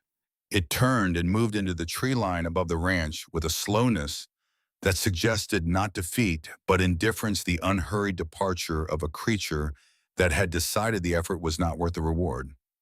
Margot watched it go. She watched until the darkness swallowed its shape, and even the sound of its movement faded into the forest. Then she looked down. The bear's tracks were pressed into the ground 3 paces from where she stood. 3 paces. She could count every claw mark in the earth. 3 paces from where a 19-year-old girl from Boston had stood all night with nothing between herself and 1,000 pounds of grizzly bear, except fire and noise and a refusal to move. Margot sat down in the pen with the calves. She sat with her back against the wooden gate, and the young cattle gathered around her, pressing their warm bodies against her legs and her sides, their breath hot on her frozen hands. She was shaking. She was exhausted in a way that went deeper than muscles and bones. The kind of exhaustion that comes from spending hours in the company of your own death and refusing to look away. But the calves were alive, every one of them, and she was still here. Judah and Brogan came riding in at first light. They saw the scattered pots and pans in the yard. They saw the charred remnants of torches on the ground. They saw the bear tracks, enormous and unmistakable, pressed deep into the frozen earth in a wide circle around the cattle pen. And they saw Margot, sitting in the pen with calves clustered around her, her face raw from the cold, her hands blackened with soot, the sheepskin coat singed at the hem where a torch had burned too close. Judah dismounted without a word. He walked to the pen and knelt beside her, and he looked at her face, and he looked at the bear tracks, and he looked at the burned ground and the scattered pots, and he understood, because Judah understood effort and sacrifice in the way that all men understand it, who have spent their lives measuring themselves against the land. He understood exactly what it had cost her to keep these animals alive. Brogan dismounted after his brother. He walked to the nearest bear track and crouched beside it. He measured it with his hand, spreading his fingers wide, and the track was bigger than his spread hand. He stood and looked at Margot, and his face did something she had seen it do only once before in the morning she laughed on Bramble's back. The hardness left it. The suspicion left it. The perpetual armor that he wore against the world fell away, and what remained was not warmth, because Brogan might never arrive at what most people called warmth, but respect. The bedrock load-bearing respect that comes from watching someone perform an act of raw courage and recognizing it for exactly what it is. "Eastern women don't do what you just did," he said. His voice was rough, stripped to its foundation, and underneath the roughness, there was something that Margot had never heard in it before. "I'm not an Eastern woman anymore," Margot said. Brogan looked at her, 1 second, 2, 3. Then he nodded, slowly, once, with the deliberate weight of a man revising a judgment where he had carried for weeks and finding it inadequate. "No," he said, "you're not." That was the moment. Not the wedding, not the lock on the door, not the biscuits left in the hallway or the hot water carried down from the mountain spring. This, a woman who stood between a grizzly bear and a pen of calves all night long, with nothing but fire and fury and a refusal to yield. In Brogan Caraway's world, where words meant nothing and actions meant everything, Margot had just spoken the only language he truly understood. Wit came in last, leading three weary horses through the dawn. He saw Margot and Judah and Brogan arranged around the cattle pen, and he saw something in the way they stood together that made him stop and simply look. For the first time since Margot had arrived, the three of them looked like they belonged in the same space, not as strangers sharing a house, not as an arrangement of convenience or contract, but as something that was beginning slowly and painfully and against all odds to resemble a family. Wit sat down on the ground beside the pen. No one spoke. The sun broke over the ridge and poured gold across the valley, and the mountains stood around them in their ancient silence. And inside the circle of that silence, four people sat together in the early morning light and listened to each other breathe. And the silence was not empty. It was full, full of everything they had not yet said, but were at last beginning to believe. 2 days before Sunday, Margot heard voices coming from the horse barn. She had been crossing the yard with a basket of eggs, moving carefully over the frozen ground when the sound reached her through the barn's open door. Two voices, low and serious, stripped of the careful politeness that the Caraway brothers usually wore in her presence. She recognized them immediately.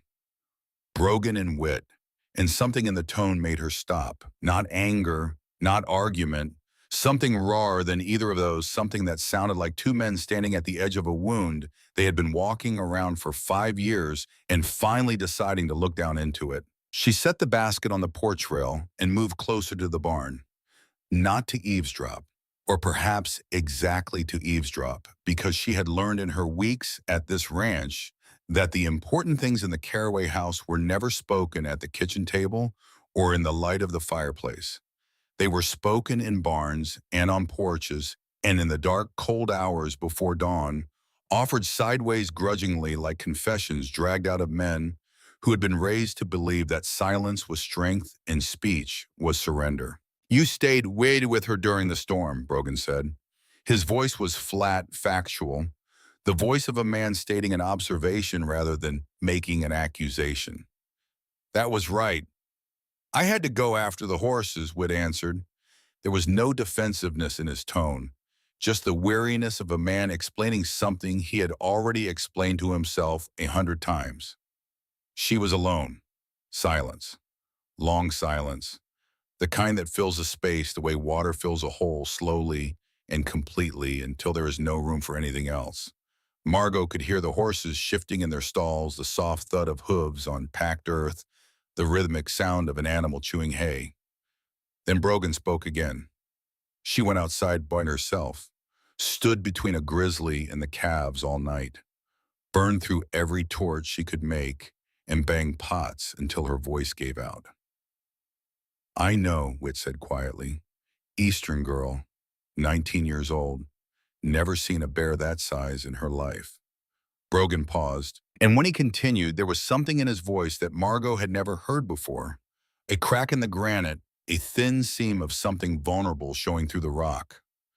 She did what needed doing, didn't wait for someone to tell her, didn't quit when it got bad. Another silence. Then Wit carefully, as though testing ice before stepping onto it, like Ada would have done. The name hung in the cold air of the barn, like breath made visible. Brogan did not flinch from it. "Yeah," he said, "like Ada." More silence, and then Wit spoke, and his voice was no longer careful. It was raw, stripped bare, the voice of a man who has been carrying a stone in his chest for 5 years and has finally decided to set it down, not because the weight has lessened, but because his arms have simply given out. Brogan, that night. Wit did not need to say which night. There was only one night in the Caraway house that required no further identification. "I have carried it every single day. 5 years sober. 5 years of trying to prove I am not the man I was at that table with that bottle. But none of it changes the fact that you were alone in that yard. that you dug those graves by yourself, that I should have been beside you and I wasn't. I know, Brogan said, and the two words carried the weight of half a decade of silence between them. What came next was the most important moment in the story of the Caraway brothers. Not the wedding, not the bear, not the scene that would unfold in the church on Sunday. This, two men in a cold barn with horses breathing around them and the mountains standing silent outside, and one of them finally saying the thing that needed to be said. Wit. Brogan's voice changed. The flatness left it. The granite cracked wider, and what came through was not anger, but exhaustion. The bone-deep weariness of a man who has been holding a grudge for so long that his hands have forgotten how to let go. That night, you didn't kill Ada and Tobin. The fever killed them. There wasn't enough medicine in the territory to save them. The doctor and Helena told Judah that afterwards. Even if he'd gotten back in time, even if you'd been standing right there beside me, they would have died the same way at the same hour. Then why? Whit's voice was barely a whisper. Because I needed to be angry at someone. The words came out of Brogan, slowly dragged from some deep place like water drawn from a well that has nearly gone dry. Couldn't be angry at God. Tried that. Doesn't help. Can't be angry at a fever. Can't punch a fever in the face. Can't drag a fever outside and beat it until it stops moving. So I was angry at you because you were there, because you were alive and they weren't, and you should have been there, and it wouldn't have mattered, but I needed it to matter because otherwise it was just random and cruel and meaningless, and I couldn't. His voice stopped, just stopped, like a rope pulled to its breaking point that suddenly goes slack. And in the silence that followed, Margot heard something she never expected to hear from Brogan Caraway. The sound of a man breathing through pain. He had never allowed himself to feel the shuddering, ragged breath of someone who has been holding a wall in place for 5 years and has finally allowed it to lean just slightly, just enough to let the pressure ease. Whit did not answer with words, but Margot heard something.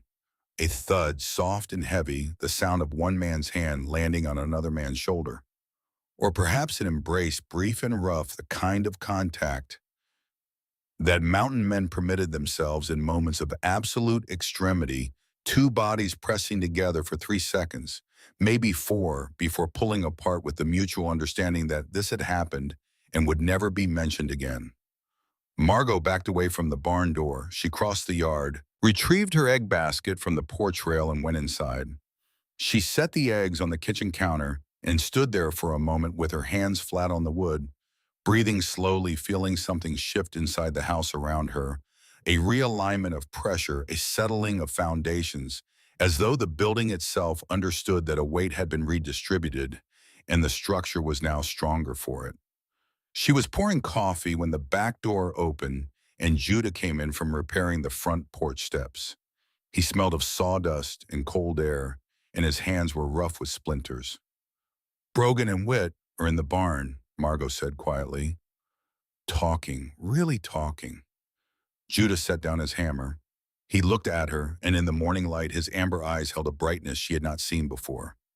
Not tears. Judah Caraway was not a man who cried where others could see him, but something close. Something that lived in the same territory as tears, in that borderland between grief and gratitude, where the two emotions become so thoroughly mixed that they are impossible to separate. It's been a long time, he said, a very long time. And Margot understood, standing there in the kitchen with the coffee pot in her hand and the egg basket on the counter and the sound of two brothers reconciling in the barn outside, that this was the thing she had done without meaning to. Not by speaking, not by arguing, not by making demands or issuing ultimatums, simply by being present, by staying, by refusing to leave when leaving would have been easier. Her presence in this house had forced 3 men who had been orbiting their shared grief in separate lonely paths to finally face each other, to acknowledge the damage, to begin the work of repair. She had not healed them. She could not heal them. But she had created the conditions under which healing could begin, the way a farmer does not make the rain fall, but can prepare the soil to receive it. The day before Sunday, Whit brought the mail from town. Among the bills and the feed store invoices was a letter with a Boston postmark written in a hand that shook so badly the letter seemed to vibrate on the page. Margot took it upstairs and read it alone.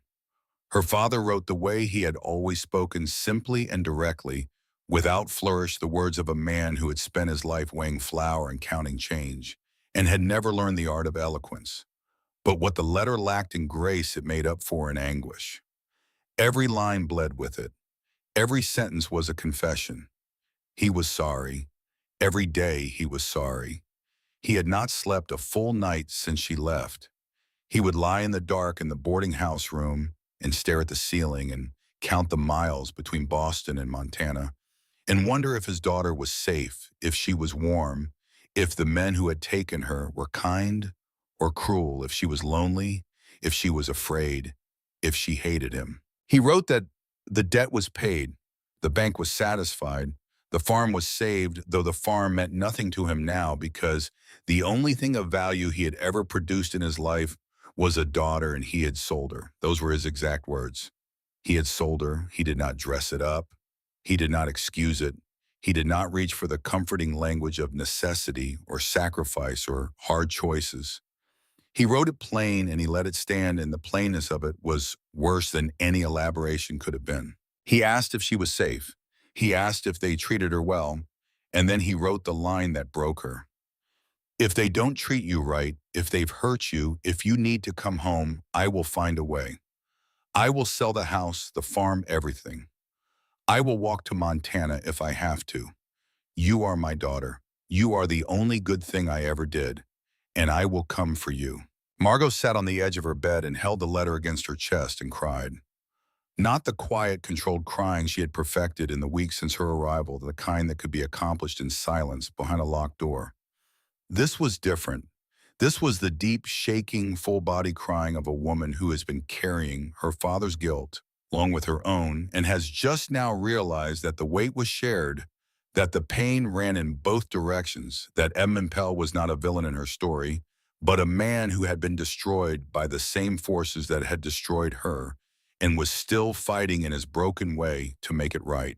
He was not a betrayer. He was a father without options. And for the first time since she had arrived in Montana, Margot forgave him.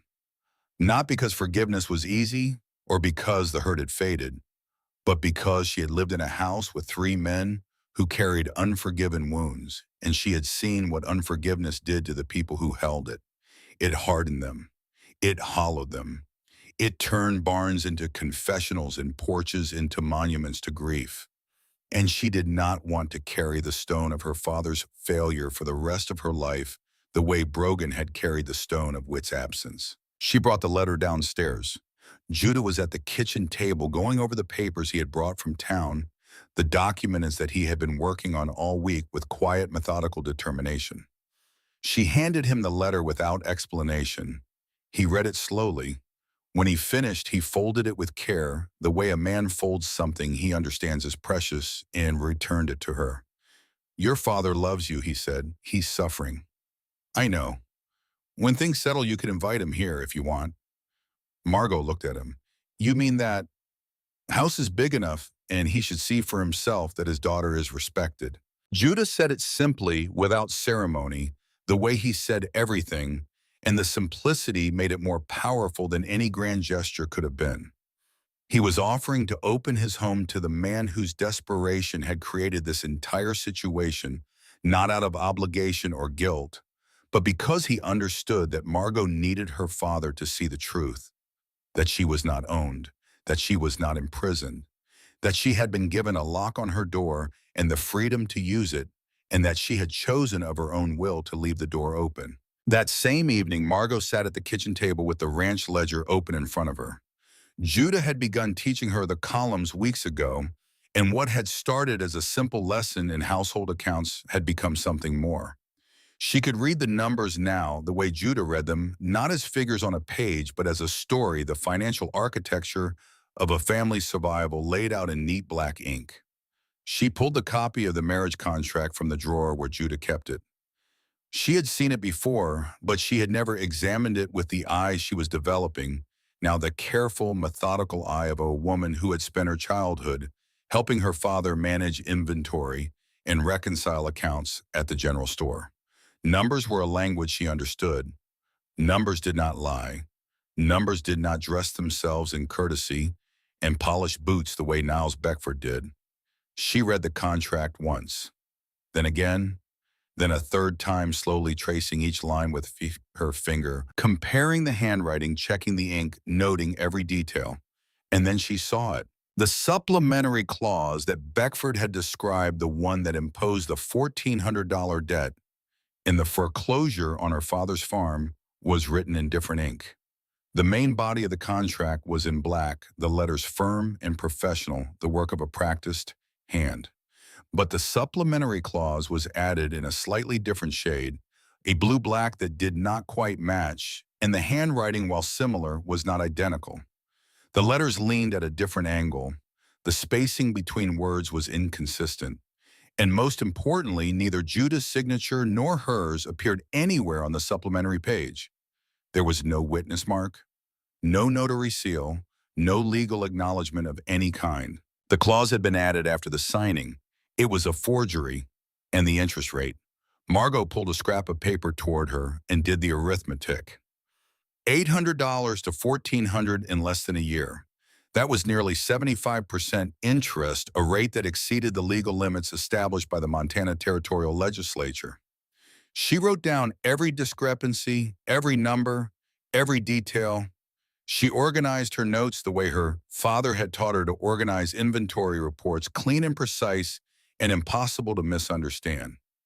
And when Judah returned from Helena 2 days later, with the news that Judge Cartwright had confirmed the supplementary clause held no legal standing without both parties' written consent, Margot laid her notes on the table beside his documents. "I found more," she said.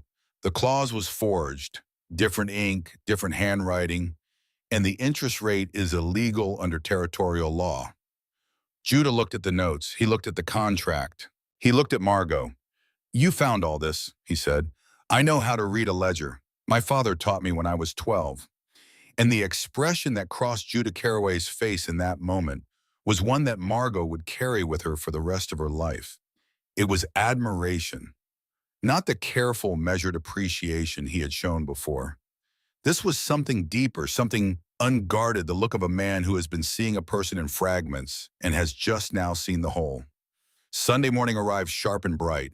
The sky was the deep crystalline blue that only comes after a hard frost, and the sun hit the snow on the peaks and turned them into blades of white light against the darkness of the timber below. The air was so cold it hurt to breathe, but it was clean, scoured of everything except the smell of pine and the faint mineral sharpness of Feldspar Creek running somewhere out of sight. The four of them rode to church together. Judah drove the wagon with Margot beside him on the bench seat. Brogan rode alongside on his roan gelding, and for the first time he rode on Margot's side of the wagon, not Judah's, positioning himself between her and whatever the town might have waiting. The gesture was deliberate, it was visible, and it said everything about how far the man who had once called this marriage a cattle auction had traveled in the weeks since a frightened girl in a borrowed dress had counted 12 steps to a door she could not walk through. Whit rode on the other side, mounted on his buckskin mare, his usual cheerful expression replaced by something more focused, more purposeful, the face of a man who understood that what was about to happen would change things permanently and was ready for the change.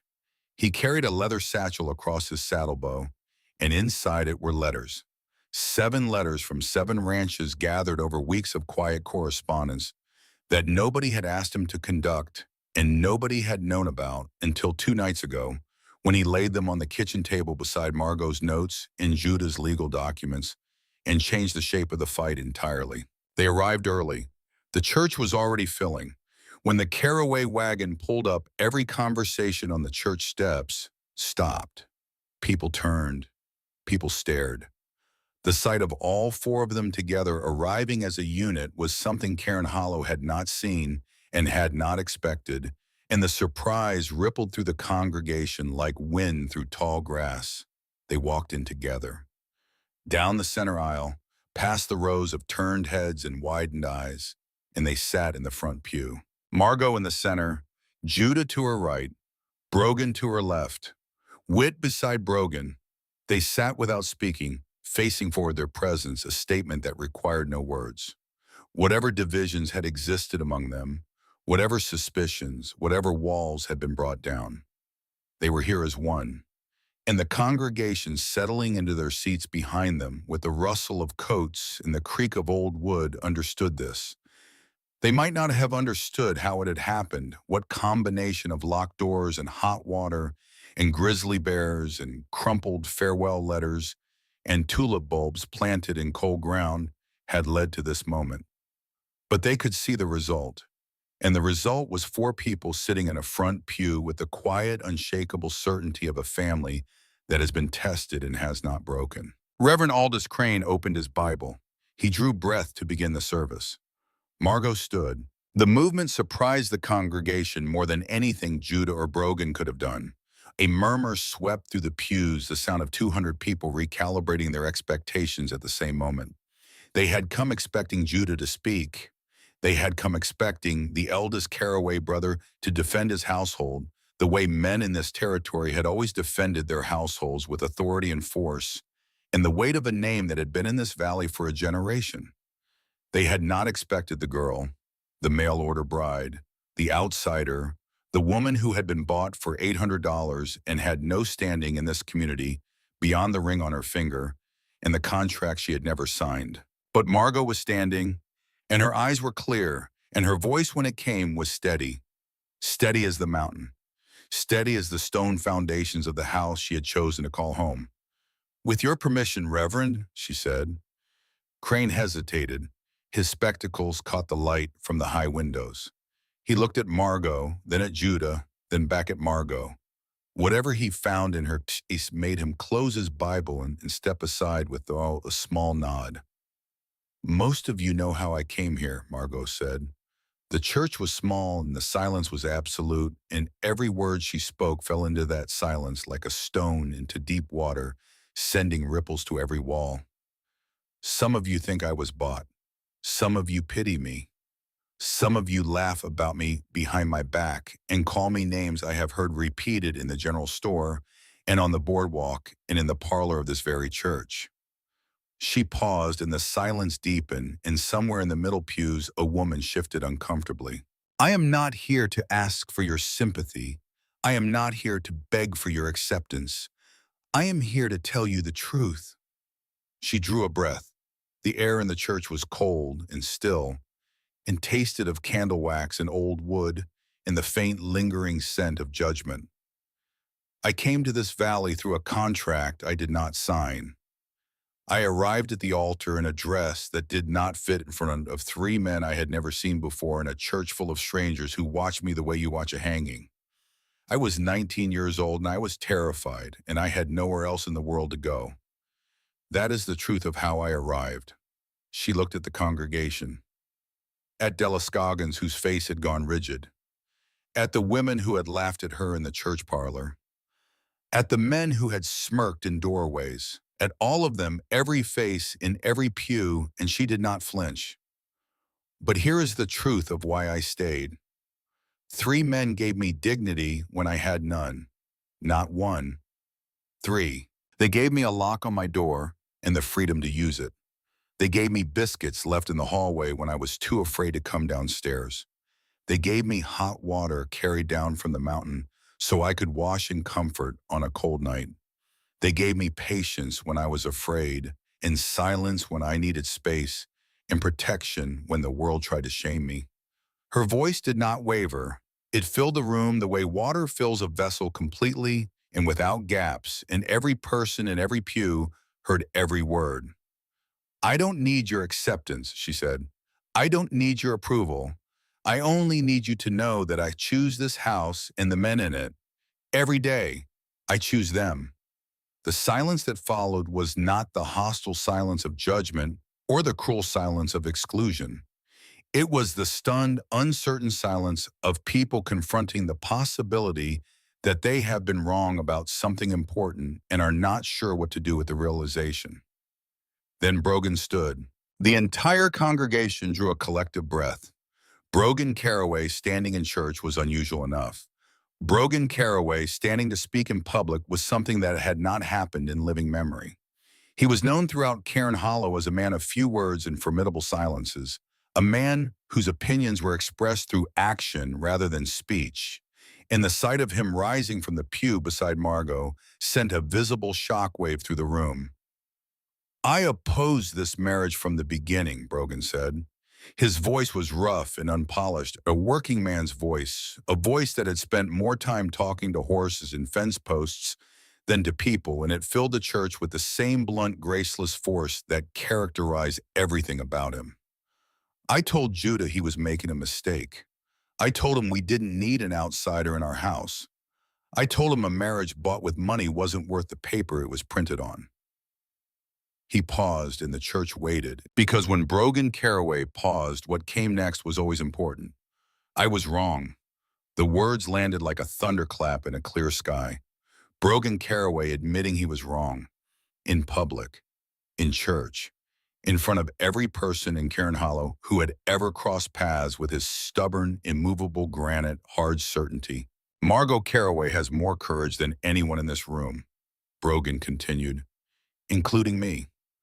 Last week during the night, all three of us were gone from the ranch, out in the dark dealing with cattle and horses. She was alone in the house. A grizzly came down from the high country, full grown, biggest tracks I've seen in 10 years. It went after the calves in the pen behind the barn. She could have stayed inside, locked the door, let it take what it wanted, and counted herself lucky to be behind walls. He paused again. The church was so quiet that Margot could hear the candle flames hissing on their wicks. She didn't stay inside. She went out there by herself. She made torches out of stove wood and lamp oil, and she banged pots and pans, and she stood between that bear and those calves all night long, alone in the dark, with nothing between her and 1,000 pounds of grizzly except fire and nerve. When we rode in at dawn, the bear tracks were 3 paces from where she'd been standing. 3 paces, and every calf was alive. He looked at Margot, and on Brogan Caraway's face in front of Wow and the entire town of Cairn Hollow was an expression that Margot had never seen there before. Not warmth. Brogan would probably never arrive at what most people called warmth, but something deeper, something more durable. The bone-level load-bearing respect of a man who has watched someone prove themselves through action and has found nothing lacking. A woman who does that doesn't need anyone to protect her, Brogan said. But she has us anyway. He sat down. The church buzzed with whispered amazement. Brogan crossed his arms and stared straight ahead. His jaw set his public speaking career beginning and ending in the same 3 minutes. Judah rose. He was unhurried, deliberate, the way Judah did everything. He did not rush. He did not fidget. He simply rose to his full height in the front pew of a church where his first wife's funeral had been held 5 years ago, and he turned to face the congregation. He reached into his coat and produced a folded document. He held it up so the congregation could see it, the paper slightly wrinkled from being carried close to his body, the ink dark and official. Yesterday, I signed a deed transferring 200 acres of the Caraway Ranch to Margot, he said. Water rights, grazing rights, timber rights, the land is hers alone. The gasp that went through the congregation was audible, a sharp collective inhalation that sucked the air from the room. 200 acres. In 1874 in Montana Territory, that was not a gift. It was a fortune. It was independence. It was the kind of security that most women of that era could not dream of, a piece of the earth with her name on it that no husband, no contract, no man of any kind could take from her. She can leave any time she wants, Judah said. She can sell the land, work it, or burn the deed. She is not my property. She is my partner, and I expect her to be treated with the respect she has earned. He sat down and reached for Margot's hand. His fingers found hers on the pew between them, and she let him take her hand, and the contact was warm and rough and steady, and neither of them pulled away. Witt spoke from his seat, his voice carrying the lightness that was his gift, the ability to find a seam of humor in the most serious of moments and use it to release the pressure that would otherwise become unbearable. And she bakes better bread than all three of us put together, so please do not chase her off at the and laughter, real laughter, brief and startled, breaking through the tension like sunlight through storm clouds. It was not much, a few chuckles, a released breath, a woman somewhere in the middle pews covering her smile with her hand, but it changed the temperature of the room. It reminded the congregation that these were human beings, not symbols or scandals, and that human beings sometimes deserve the grace of laughter. Then Hannelore Fitch stood up. Hannelore was the oldest woman in Cairn Hollow, 70 years old with hands like twisted rope and a spine that curved from decades of hard work, but had never once bent from weakness. She had been born in a covered wagon on the Oregon Trail. She had buried two husbands, raised four children, survived a cholera outbreak and a grasshopper plague, and a winter so severe that she had burned her own furniture for heat. She was not a sentimental woman. She was not a woman who changed her mind easily, and she was not, by her own frequent admission, a woman who enjoyed being wrong. She stood slowly, her joints protesting audibly, and she looked at Margot with eyes that had seen everything the frontier could produce and had never once looked away. I was wrong, Hannelore said, about you, about all three of those Caraway boys, and I am not a woman who says that often. A murmur moved through the church. Other heads nodded, not all of them. Not Della Scoggins, whose lips were pressed together so tightly they had disappeared into a thin white line. But enough nods, enough softened expressions, enough shifted postures to indicate that the tide had turned. Not completely. Tides never turn completely in a single moment. But enough to know that the water was moving and that what had been flowing against Margot was now slowly and with the reluctant momentum of a river changing course beginning to flow in her direction. After the service, the congregation filed out into the bright, cold morning. The sun was hard and white on the snow. The mountains stood around the valley like sentinels. And on the church steps, Niles Beckford was waiting. He was not alone. Beside him stood a man Margot had never seen before, thin and precise in a dark suit carrying a leather case under his arm. Phineas Gorley, the Helena lawyer Beckford had hired to turn his private scheme into a public weapon. Gorley's face was neutral professional, the face of a man who had been paid to represent a position and would do so without personal investment. But his eyes moved quickly, assessing the crowd. The brothers the mood, and Margot saw in those quick movements the instincts of a man who knew when a room was tilting against his client and was already calculating his exit. Beckford stepped toward Judah. His composure was immaculate, his hat set at a precise angle, his vest buttoned without a wrinkle. He looked exactly like what he was, a man who had built his life on the principle that appearances could be weaponized, and that most people were too intimidated by a polished surface to look underneath it. "You can't transfer that land, Caraway," Beckford said. His voice was pleasant, conversational, pitched for the crowd gathering on the steps behind him. "The marriage contract contains a supplementary clause regarding financial obligations. Any disposition of property requires my prior consent as the guarantor of the original debt. Mr. Gorley here has prepared a formal objection, and I intend to file suit in territorial court for breach of contract. $1,400 plus damages." The crowd murmured. This was what some of them had come for. Not the sermon, not the hymns, this. The public reckoning between the Cairn Hollow rancher and the man from Helena who held the strings. Margot stepped forward. She stepped in front of Judah, which surprised Beckford. It surprised everyone. The congregation shifted on the church steps, leaning forward, and the quality of their attention changed. This was not what they expected. The girl was not supposed to be the one who fought. "Mr. Beckford," Margot said. Her voice was clear and calm, and she held a sheaf of papers in her hand, the notes she had prepared at the kitchen table, the numbers she had checked and rechecked until the ink was worn thin from her finger tracing the lines. "I have read the marriage contract. Every page, every line, every word." Beckford's smile did not change, but something behind it shifted the way a shadow shifts when the light source moves. "The supplementary clause you described, the one that imposes $1,400 in debt, and authorizes foreclosure on my father's farm in Boston, was not part of the original document, Margot continued.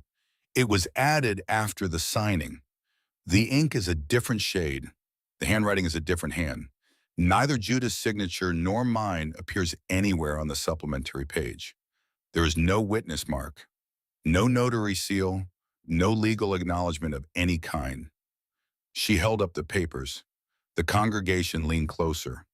Furthermore, the interest rate you have applied, approximately 75% on an $800 principal in less than 12 months, exceeds the maximum rate permitted under the usury statutes of Montana Territory.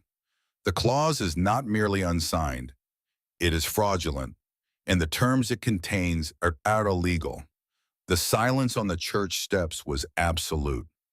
Beckford's smile remained in place, but it had become a mask rather than an expression, something held by effort rather than confidence. Beside him, Phineas Gorley opened his leather case and began rifling through documents with the rapid, focused movements of a man who has just realized he needs to verify something his client told him. Judah stepped up beside Margot. "I rode to Helena last week," he said. "Met with Judge Cartwright. Territorial law does not recognize supplementary contract provisions added without the explicit written consent of both parties. The clause has no legal standing. It never did." Beckford looked at Gorley. Gorley looked at the documents in his case. He looked at the papers in Margot's hand. He looked at Beckford. And the expression that crossed the lawyer's face was the expression of a professional who has just discovered that his client's case is built on sand and that the tide is coming in. Then Witt stepped forward. He had been quiet through the speeches, through the revelations, through the slow unraveling of Beckford's scheme. But now he reached into his leather satchel and produced a bundle of letters tied with string. "I wrote to 12 ranches in this valley over the past several weeks," Witt said. His voice was calm, measured, carrying none of its usual lightness. 7 wrote back. 5 of them reported that Mr. Beckford used the same method with them. Supplementary clauses added to livestock contracts, seed loans, and land leases after the original documents were signed. Different ink, different handwriting, terms that exceeded legal interest limits. A pattern of fraud that extends across this entire valley. He held up the letters. The congregation was no longer leaning forward. They were rigid. The men in the crowd, the ranchers and farmers and small operators who had done business with Niles Beckford over the years, were looking at each other. Some of them were reaching into their memories and pulling out details they had dismissed or overlooked or chosen not to examine too closely. A contract that seemed different when they looked at it again months later. A payment demand that was higher than they remembered agreeing to. A provision they did not recall discussing. Small irregularities that had been accepted because Beckford was polished and professional and spoke with the authority of a man who understood the law, and who were they to question him? The air on the church steps changed. It was no longer the air of a scandal being observed. It was the air of a community recognizing that it had been preyed upon and that the predator was standing right in front of them in a clean vest and polished boots. Beckford's face went white, not gradually the way a face pales with shock, but all at once as though someone had drawn a curtain across a window and cut off the light. The polished composure that he wore like armor cracked, and underneath it, Margot saw something small and desperate. The face of a man whose gamble has failed and who understands with sudden and terrible clarity that there is no card left to play. Gorley closed his leather case. He stepped away from Beckford, a single lateral step that was small in distance but enormous in meaning. A lawyer distancing himself from a client. A professional cutting a line that could no longer bear weight. Brogan stepped forward. He did not speak immediately. He simply stood there, occupying space his full height and width, blocking Beckford's line of sight to the church, to the congregation, to any potential ally or exit. When he did speak, his voice was low enough that only Beckford and the Carraways could hear it. "If you come to our ranch again," Brogan said, "I will not be polite." Witt moved to Brogan's shoulder. "And neither will I," he said. "This time."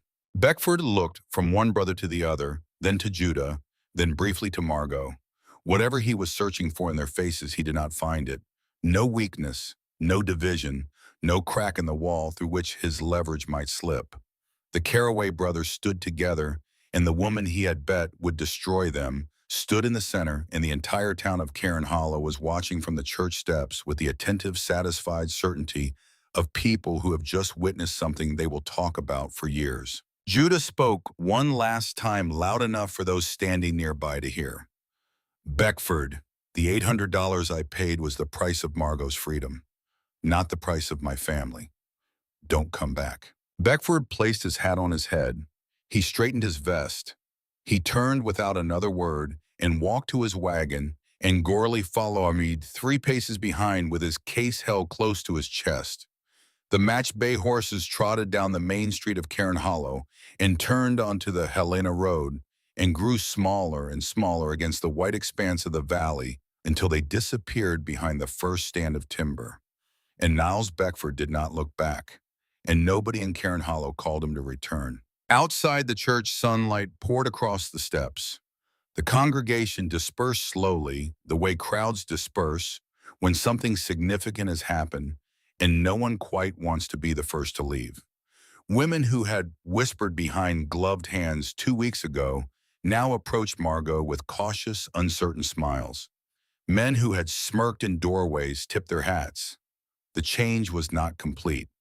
There would be kitchen table conversations tonight that picked apart every word that had been said, every gesture that had been made, and some of those conversations would be generous and some would not. But the weight had shifted. The center of gravity had moved.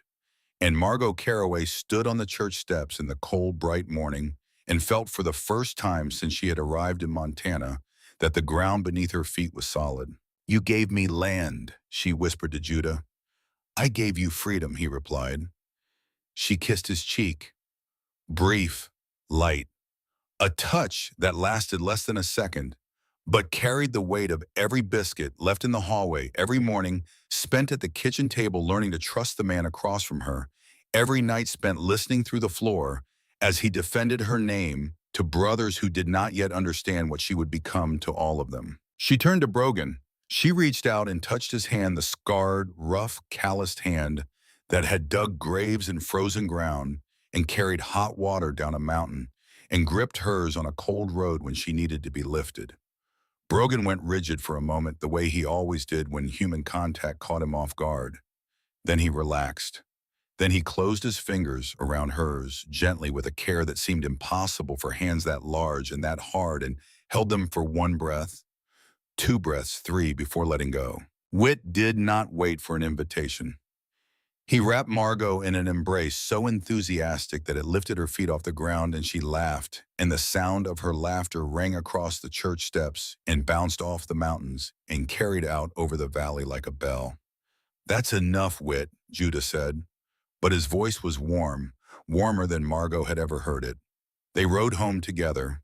The wagon wheels cut tracks in the frost, and the mountains stood silent around them, and the valley opened ahead of them like a promise kept. Spring came early that year. The snow retreated up the mountains week by week, revealing earth that was dark and damp and ready for planting. Feldspar Creek swelled with snowmelt and ran clear and fast over the stones, and the sound of it was the sound of the valley coming back to life. Whit's tulips bloomed. They came up in a row along the front of the porch, yellow and red and purple, pushing through the last of the frost with a stubborn, cheerful determination that reminded Margot of the man who had planted them. She stood on the porch one morning and looked at those bright flowers against the dark earth, and remembered Whit kneeling in the cold dirt on an October evening, pressing bulbs into the ground with his big hands, telling her he hoped she would be here to see them bloom. She was here. She was here, and the flowers were blooming, and the world was wider than she had ever imagined it could be. Margot planted apple trees.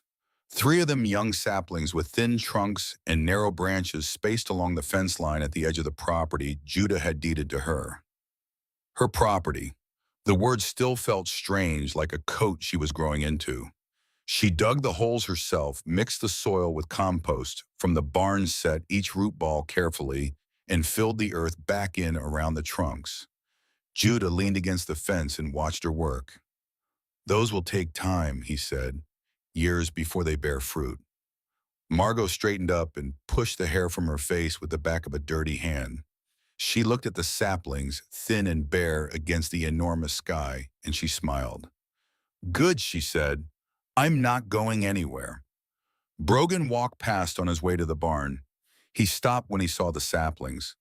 He studied them with the critical eye of a man who understood growing things, who knew what the soil needed and what the climate demanded, and what kind of root structure would survive a Montana winter. "Plant two more," he said. "I like apple pie." It was the longest sentence Brogan had spoken to Margot that did not involve conflict, danger, or confrontation of any kind. And Margot understood it for what it was. Not a request for pie, a declaration. "I accept you. I want you here. I want you here long enough for trees to grow and bear fruit, and for someone to bake that fruit into something sweet. I want you here for years. I am telling you this by asking for apple pie, because that is the only language I know how to speak, and I am trusting you to translate." Whit emerged from the house with a basket of tools. "If we're growing apples, I'm making cider," he said. "Fresh pressed, no fermentation." Brogan looked at his brother. Something passed between them that Margot could see, but could not name. A current of recognition, of acknowledgement, of two men standing on the other side of a river they had spent 5 years trying to cross. Brogan nodded, not at the cider, at Whit. A small nod, almost invisible, but Margot saw it, and she understood that the thread between the two brothers, the thread that had been severed on a night of fever and frozen graves, had been knotted back together. Not smoothly, not invisibly. The knot would always be there, a raised bump in the line that you could feel with your fingers if you ran them along the cord. But the thread held, and it would keep holding. Judah taught Margot to read the ranch ledger in full. He sat beside her at the kitchen table on long spring evenings, showing her the columns of income and expense, the records of cattle sold and hay purchased and equipment repaired, the financial architecture of a working ranch laid out in neat black ink. "Half this land is yours now," he said. "You should know how it works." Brogan rebuilt the fence along the boundary of Margot's 200 acres. He did not ask anyone to help. He cut the posts himself from timber he felled on the mountain. He set them deep, tamped the earth, firm-strung wire tight between the uprights. And at the entrance to her property, he hung a new gate. White painted, straight, level, solid as the man who built it. Margot found it one morning on her way to check the apple trees, and she stood in front of that gate with her hand on the latch and tears in her eyes, because a gate is a simple thing, a functional thing, a thing that serves the practical purpose of keeping livestock in and keeping predators out. But this gate was more than that. This gate was Brogan Caraway's way of saying, "This is yours. I built the boundary that defines it. I made it strong. And the fact that it opens from the inside means that you are free to come and go as you please, and no one, not Judah, not me, not Whit, not Niles Beckford, not the town of Cairn Hollow, not the territory of Montana, not any force on this earth will ever tell you otherwise." Whit taught her to weave baskets for the harvest that would come in autumn. His big hands moved through the willow strips with surprising grace, and he talked while he worked, the way Whit always talked, filling the silence with stories and observation and the occasional terrible joke. And Margot listened and laughed and felt the last of her fear dissolve like ice in spring water. In the evenings, all four of them sat on the porch. The lamplight glowed warm through the window behind them, spilling gold across the floorboards, and the door stood open. Wide open, not cracked, not cautious, not hedged with the memory of locks and barriers and brass hardware installed by a man who understood that his new wife needed the power to shut him out. The door was open because Margot had opened it, because the lock was still there, still bright, still functional, and the fact that she chose not to use it was the whole point. The lock had given her the power. The open door was what she did with it. Judah sat beside her on the porch swing, close enough that their shoulders almost touched. close enough that she could feel the warmth of him in the cool evening air. He was reading the ledger by lamplight, making notes in the margin with a pencil stub, and every few minutes he would show her a figure and explain what it meant, and she would nod, and their heads would be close together over the page, and the intimacy of it was quiet and domestic and unremarkable, which was what made it extraordinary. Brogan leaned against the porch post with a book open in his hands. He had kept his books hidden beneath his bed for years, stacked like contraband, as though the act of reading was a vulnerability he could not afford to reveal. But Margot had noticed that cracked spine wedged behind the gun rack on her very first night in the house, and when she found a battered volume of American history on the kitchen table one morning and mentioned it over dinner, Brogan had gone rigid and then slowly, carefully had admitted that yes, he read, and no, he did not want to discuss it. But he no longer hid the books.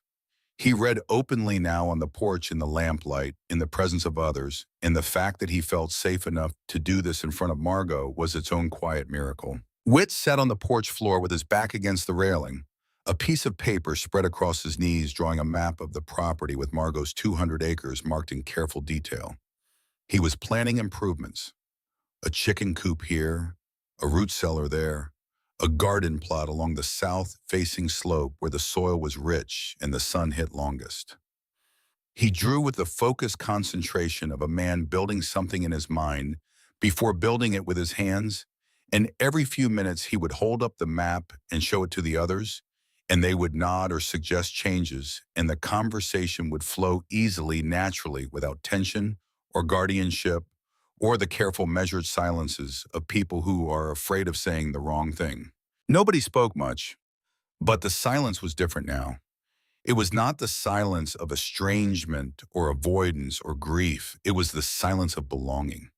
The silence that exists between people who have been through something together and have come out the other side and no longer need to fill the air with words because the words have already been said or have been replaced by something better, something that lives in the shared warmth of a porch on a spring evening and the sound of a creek running free and the smell of apple blossoms that would not come for years, but that everyone could already imagine. The fence around the property still stood. The gate that Brogan had built still swung on its hinges.